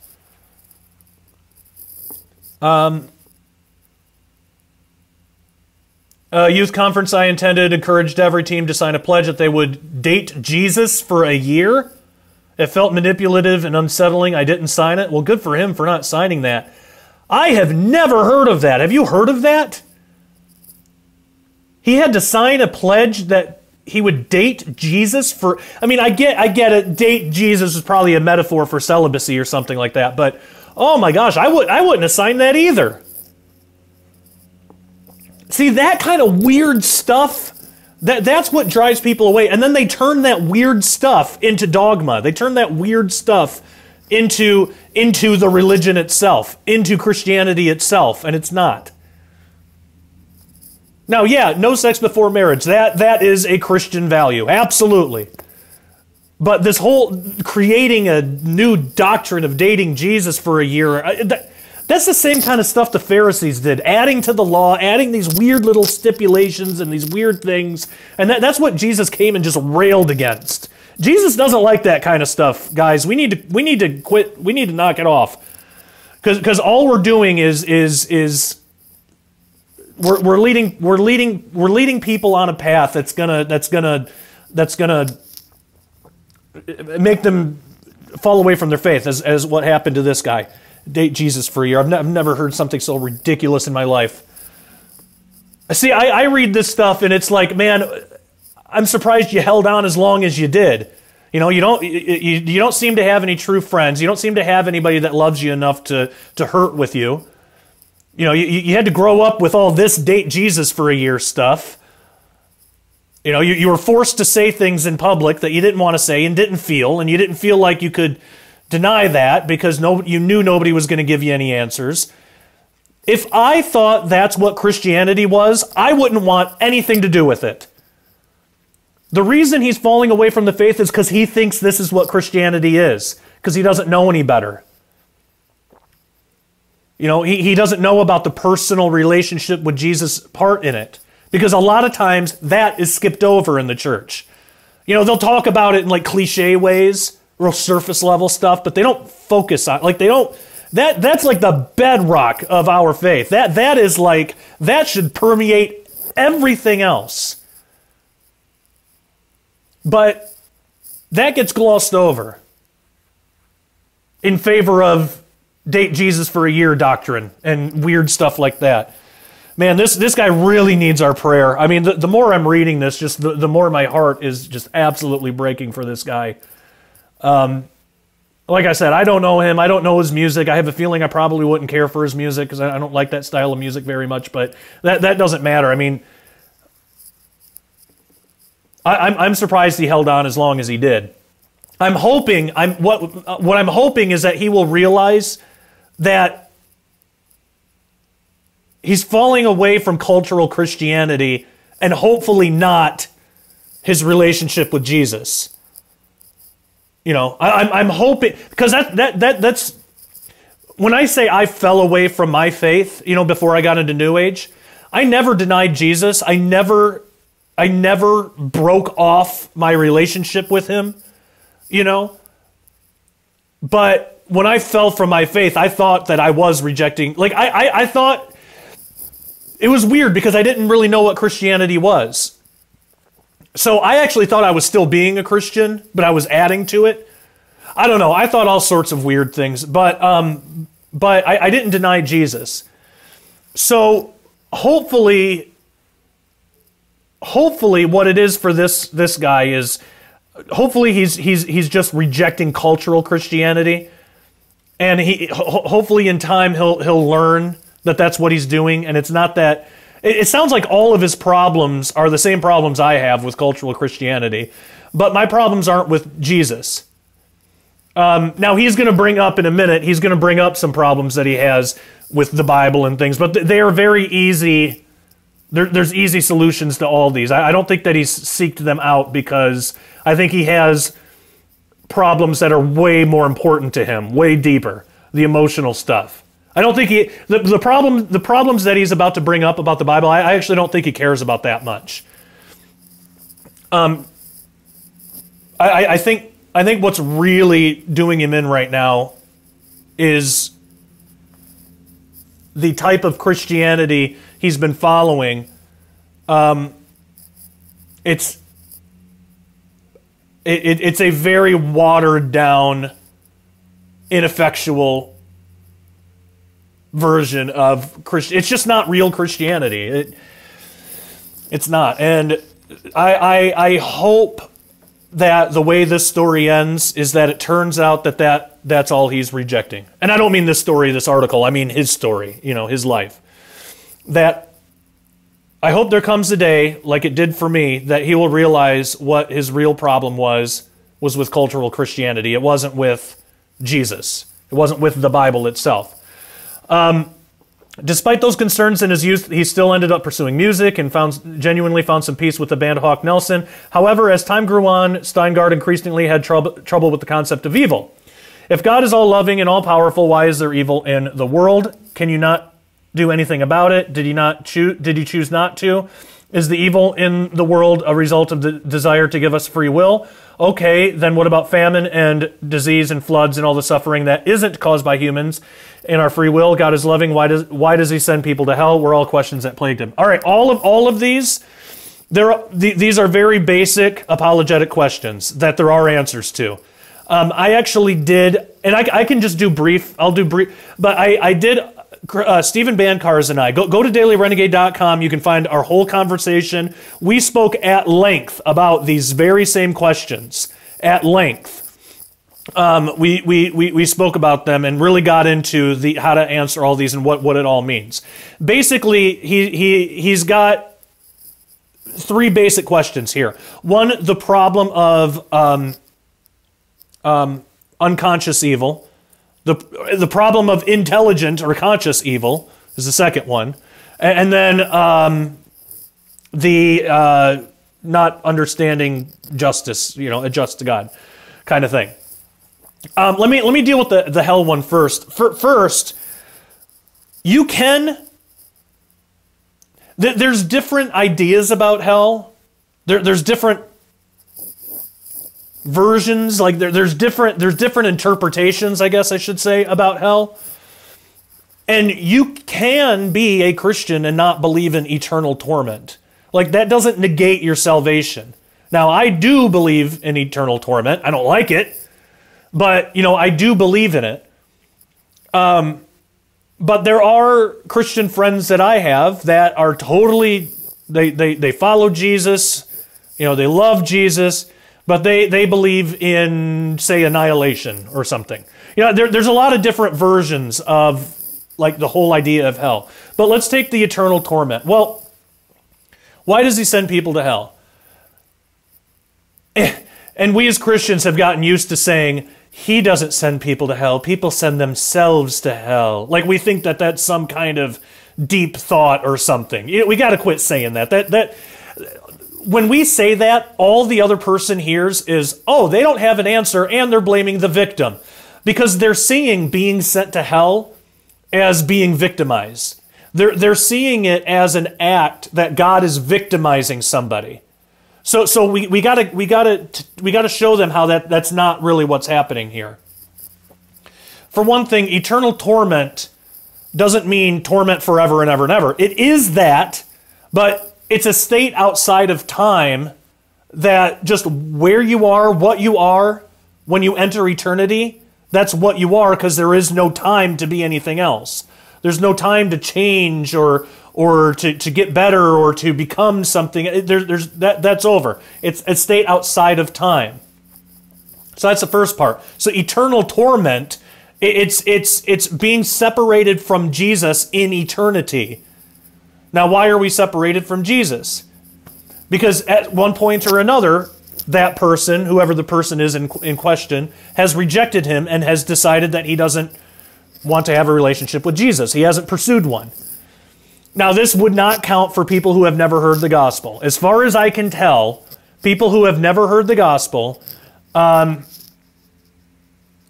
talks about it, how like there's evidence of the Creator and the creation, and so they're without excuse and this stuff. God's going to judge them how He's going to judge them.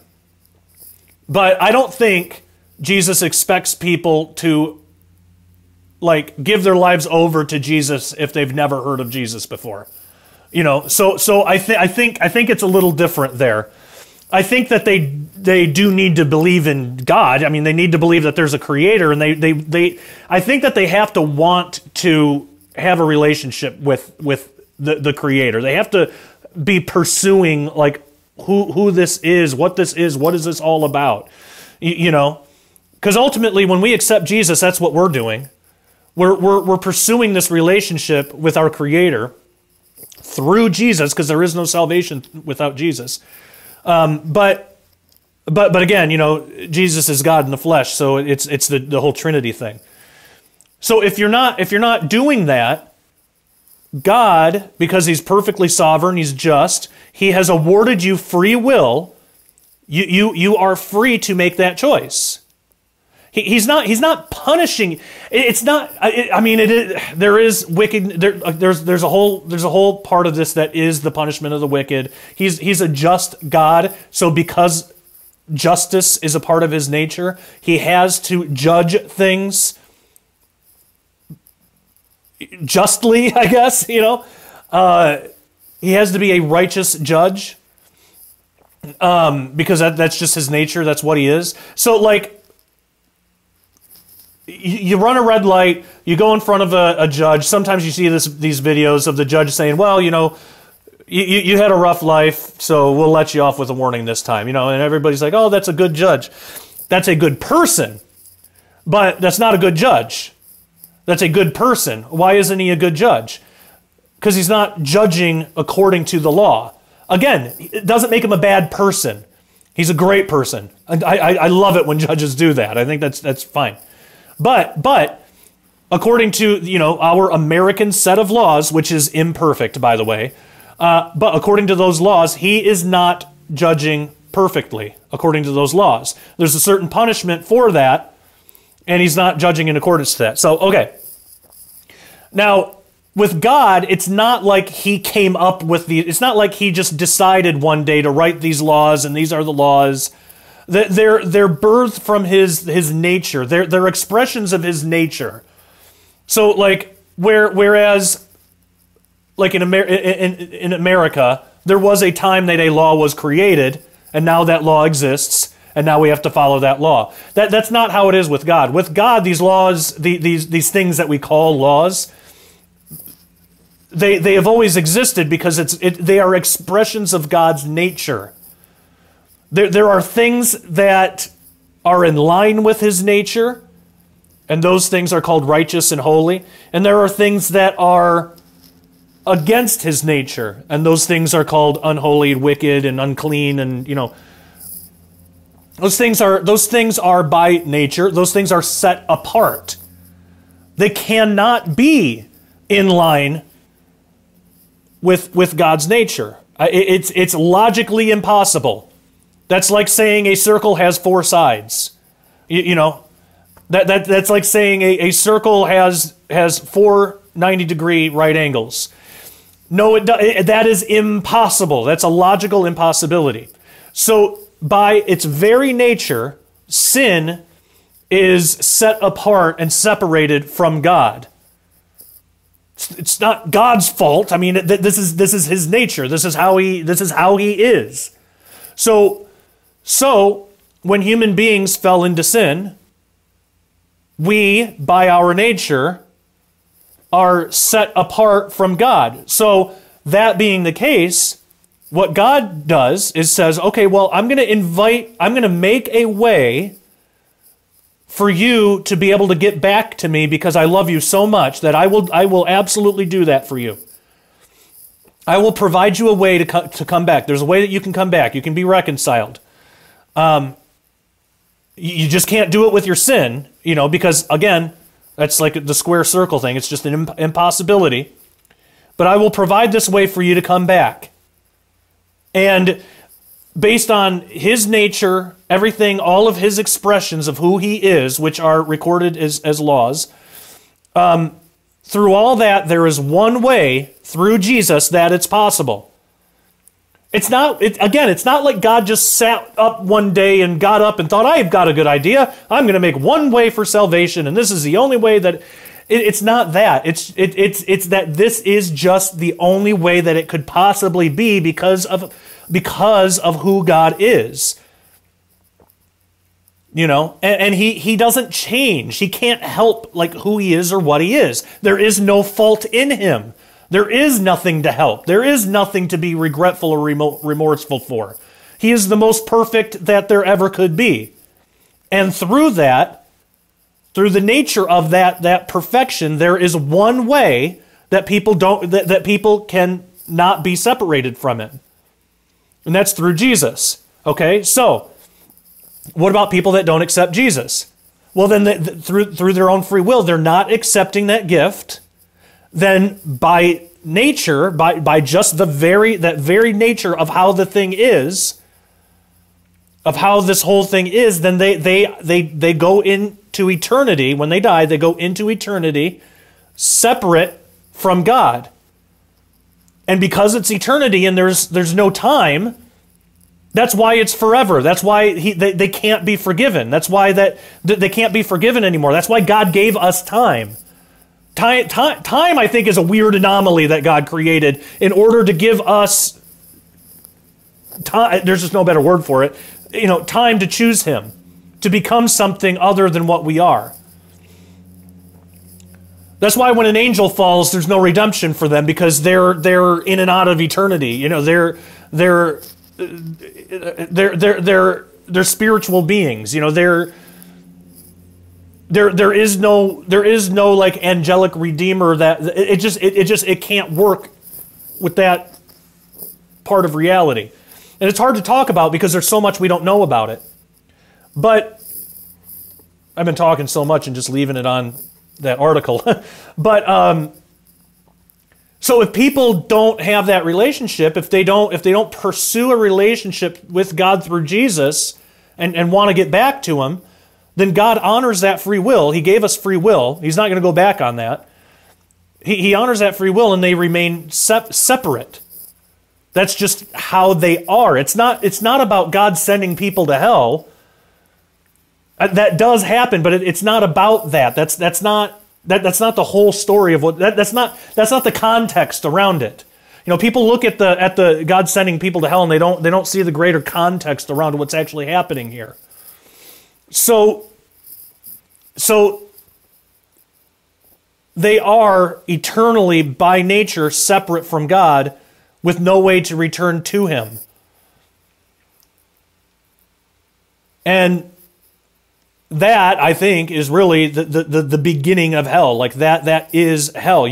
Because you are in this eternal torment, because at that point you realize what you've done. You realize what's happened. You realize that eternal torment, and now your existence is like illegitimate. It's like invalid. It's like it was never meant to be this way.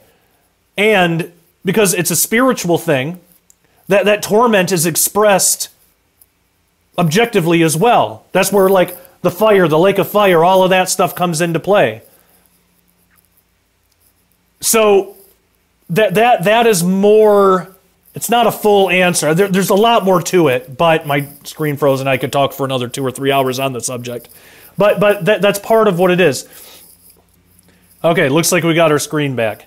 Okay, so yeah, like I was saying, that's not a full and complete answer, but I could talk for hours about that.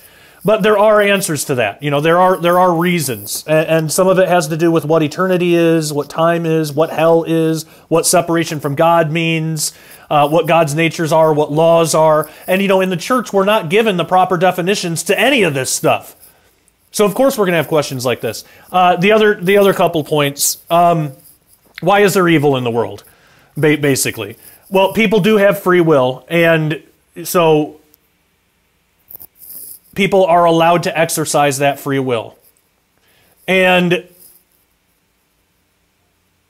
God doesn't trample over somebody's free will, because if he can go against someone's free will when they do something bad, then he could force somebody into loving him or into doing something good or into serving him, and that would make him a tyrant, and it goes against his nature. Now, sometimes there are certain situations where he can put blockades up or do things to kind of, but he doesn't change. He doesn't unless they want it changed. He doesn't change somebody's heart. Like he doesn't force people to serve him, is what I'm getting at. Now, there are times where he'll harden hearts. That happens. We know that with Pharaoh. There are times that he's done that, but those people have already rejected him. You know, look at all the stuff that happened before God hardened Pharaoh's heart. And Pharaoh still was not willing to submit to God, then he never was going to. And God's going to get his purposes done one way or another. Pharaoh could have been part of that. If Pharaoh wanted to, Pharaoh could have submitted to God, let the people go, and he could have became like he could have been invited into the fold. That story could have gone differently, but that was Pharaoh's choice. So that's what happened. God didn't take anything away from Pharaoh. Pharaoh had already rejected God and was always going to, and there wasn't anything that God could do within his own nature that would have convinced Pharaoh to change his mind. And so, again, because it's free will, it would go against God's nature for God to force somebody to worship him or love him. So it's all about free will. So that's why there's intelligent evil in the world. Now, what about like natural disasters and stuff? Can't God stop a hurricane? Well, for one thing, we have no idea how many hurricanes God has stopped. If God stopped a hurricane, how would we know it? Like, what if there were supposed to be 100 hurricanes this year, but there were only 2 because he stopped all the other ones? They never even formed. Well, why wouldn't God just let them form and then stop them so we could see that he's doing it? Because, come on, we would not give him the credit for that anyway. The world would not give him the credit for that anyway. We know that. But God's not going to do something. something like that just to get credit for himself, because he's not prideful, right? We have no idea how many bad things God has stopped. We have no idea, why does a child get cancer? I have a child that has cancer. We have no idea how many even worse diseases there could have been that God hasn't allowed. Now, we have no clue. And we're not appreciating that at all. We're not saying, thank you, Lord, for never creating Glorflops disease, because it's not a real, we have no concept of it because it's not real. So imagine God says, okay, no more cancer. No more cancer, no more hurricanes. Okay, well, there's still heart attacks. There's still tornadoes. All right, so he gets rid of those too. He says, okay, all right, we'll get rid of those too. Well, there's still broken bones. There's still car accidents. All right, he gets rid of broken bones, no car accidents. Then what? A generation comes up that has no memory of these things. Everything is fixed. Let's say he fixes everything except stubbing your toe. That's the only bad thing that can happen in the world. We think cancer in a child or the rape of a child is as bad as it can get, and it is. In this physical world, it is. I am not trying to downplay that one bit. I'm trying to give us some perspective here. We have no clue what things he has stopped. Now, maybe he didn't stop anything. Maybe this just is as bad as it could get, and he hasn't done anything to stop it. Well, why would he do that? For one thing, we do lose perspective on death, what death is really all about. When I die, I am going to be set free from all the pain I have ever felt. No more pain. It's a good thing. The death process itself most likely will be bad. It's never great. But the whole thing of that is I am now with Jesus, and it's much better for me. Now, that can only be true if it's done in God's perfect wisdom. So he's the one that decides that. Like, I can't go and just kill myself and think that that's going to be within God's will still. I'm not saying that if people kill themselves they go to hell, by the way. I'm not saying that. I'm just saying because I could see somebody saying, well, if that were the case, then why don't Christians just all kill themselves? You'd be with Jesus. It's because that's not in accordance with his will. He doesn't want that for us. He has other things that he needs us to do, and to do something like that would be stepping out of his will. So if we really love Jesus, then we're not going to do something like that. And of course there's exceptions. There are people who are mentally ill. There are exceptions to that, but that's where we say, well, God can only really know somebody's heart, and God is the judge, not us. But at the same time, we know that he will fix all of these things when the time is right. Now, we might prefer him to do it now, but we don't have enough knowledge or wisdom to know if now is the right time for him to fix all of these wrongs that he himself did not commit. Right? We don't know enough about his plan or the whole story. We don't know enough about it to know that it would actually cause more damage, bring more evil in, or have more bad things happen if he were to fix everything now. There would be more souls in hell if he fixed everything today rather than when he decides is the right time to do it. So there's a reason for that, and it's all in accordance for his will. Now again, all of these, they are deep questions and stuff, and we could talk forever about them. But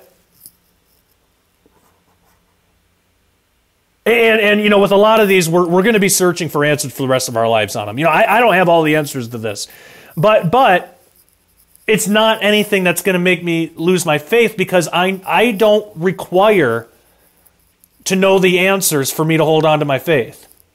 Because a relationship with Jesus does not mean that we're going to have the answers. Most times it means the opposite.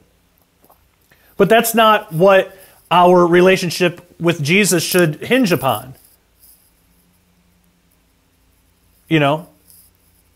If we don't understand something, we should ask God. We should go try to find an answer, study it, you know, do the best we can.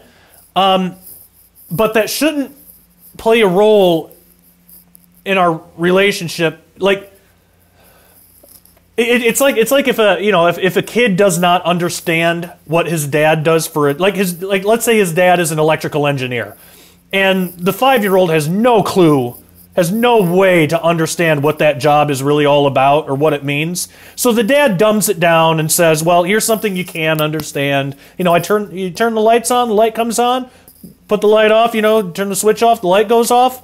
That's kind of what my job is all about. Dumbs it down for the kid.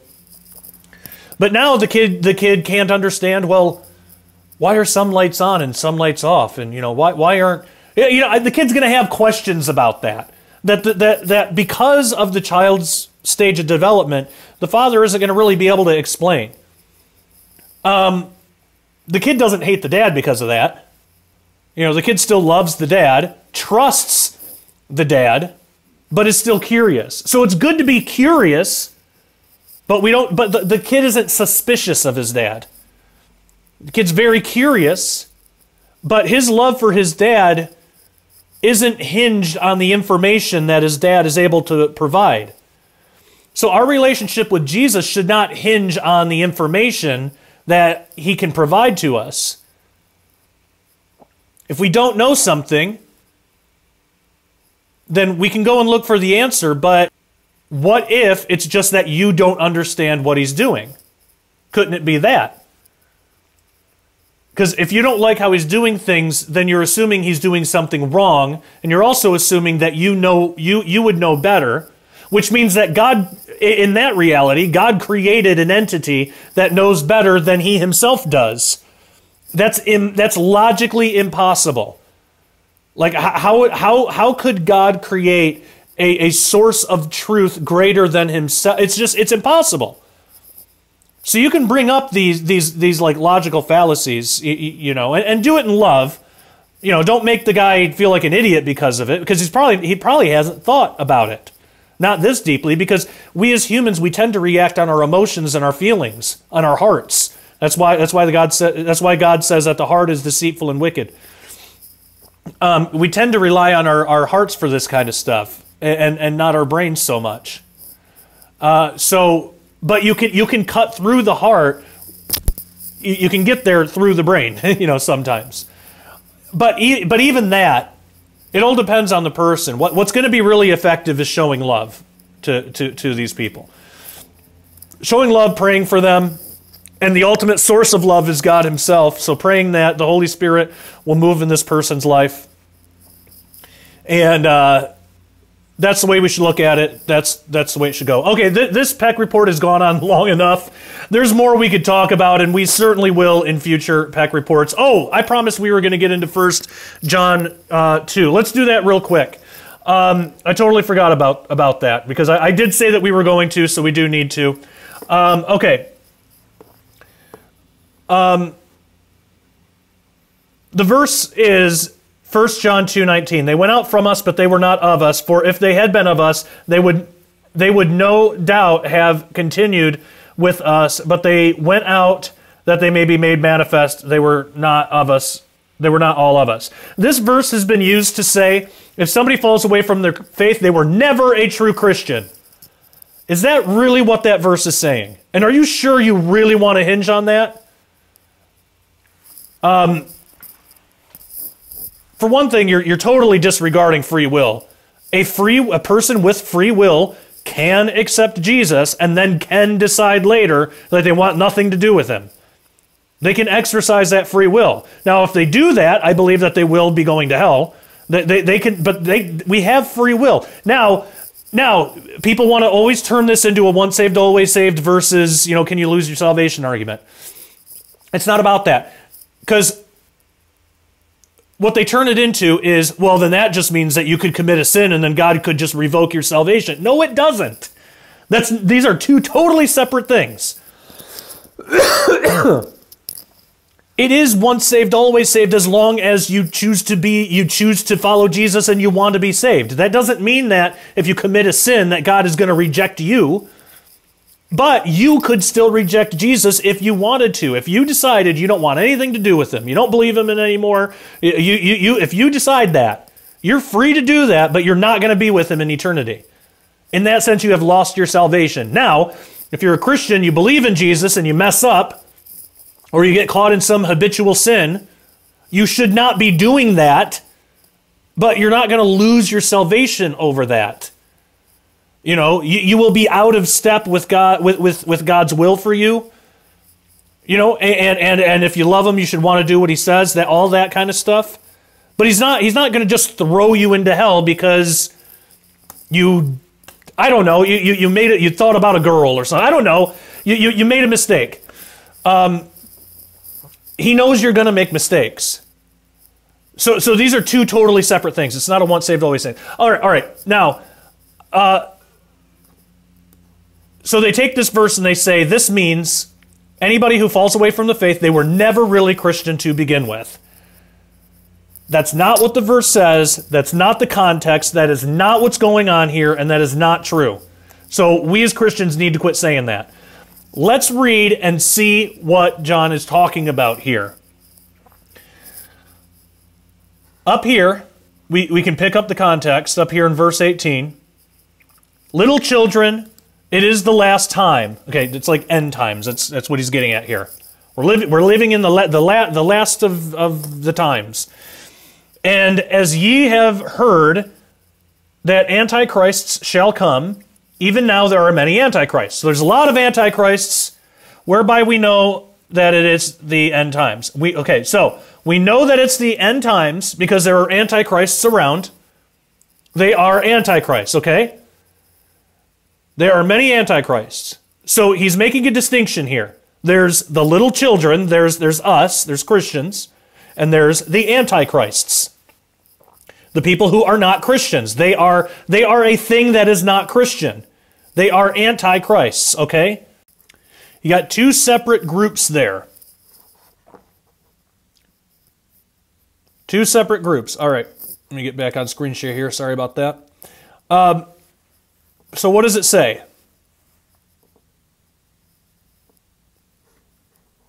But they, this is in verse 19, they, who's they? The antichrists. They went out from us, but they were not of us. The people who are already antichrist. So this is not talking about Christians who lost their faith. These are infiltrators. It's telling you how to identify people infiltrating the church. People who are already antichrists. They already hate God. They want to infiltrate Christian groups and mess them all up. How do you identify them? You know that they're antichrists because if they were Christians, if they were of us, they would have stuck around. But they went out. They left because that's what they do. It's like when a witch will go and infiltrate a church and cause up a bunch of trouble. Act like they're Christian so they can give you a charged object, you know, and then cause a bunch of trouble. It's like that. It's telling you how to identify people like that. This is not people who lost their faith. Now, they might have lost their faith a long time ago, and they're just evil now. But this is not saying, this verse is not saying that if somebody loses their faith, it means that they were never a Christian to begin with. That's not what it's saying. It's saying there are antichrists out in the world. There are people who have already denied Jesus out in the world. That's the they. Not people who lost their faith. This is people who are already antichrist. They're already in that group.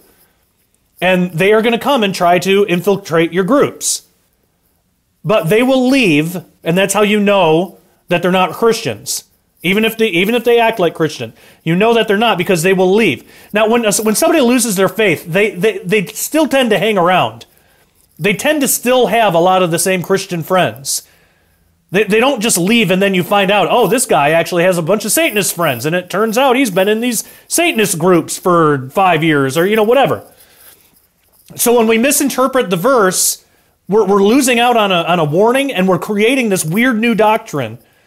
And we're telling people that if they don't remain in their faith, then they were never Christian to begin with. And that's going to make them not have any interest in returning. So I wanted to get into that, and I got a little assignment for you. There's a lot more we could talk about here, but we are really running out of time. So I want you yourself, or you with your family, or you with your friends, I want you all to read John chapter 2, because it talks a lot about loving your brother and how you're not in the light if you don't love your brother. I want you all to read John chapter 2, either by yourself or with other people. And I want you to think and pray and ask God to show you, is there any of this in me? How can I improve based on what's written here? Is there any darkness in me? And that's my assignment for you tonight. I really want you to, I want you to take it serious. It's just one chapter of one book, so you can do it. Read 1 John chapter 2. Thank you so much for watching. Until next time.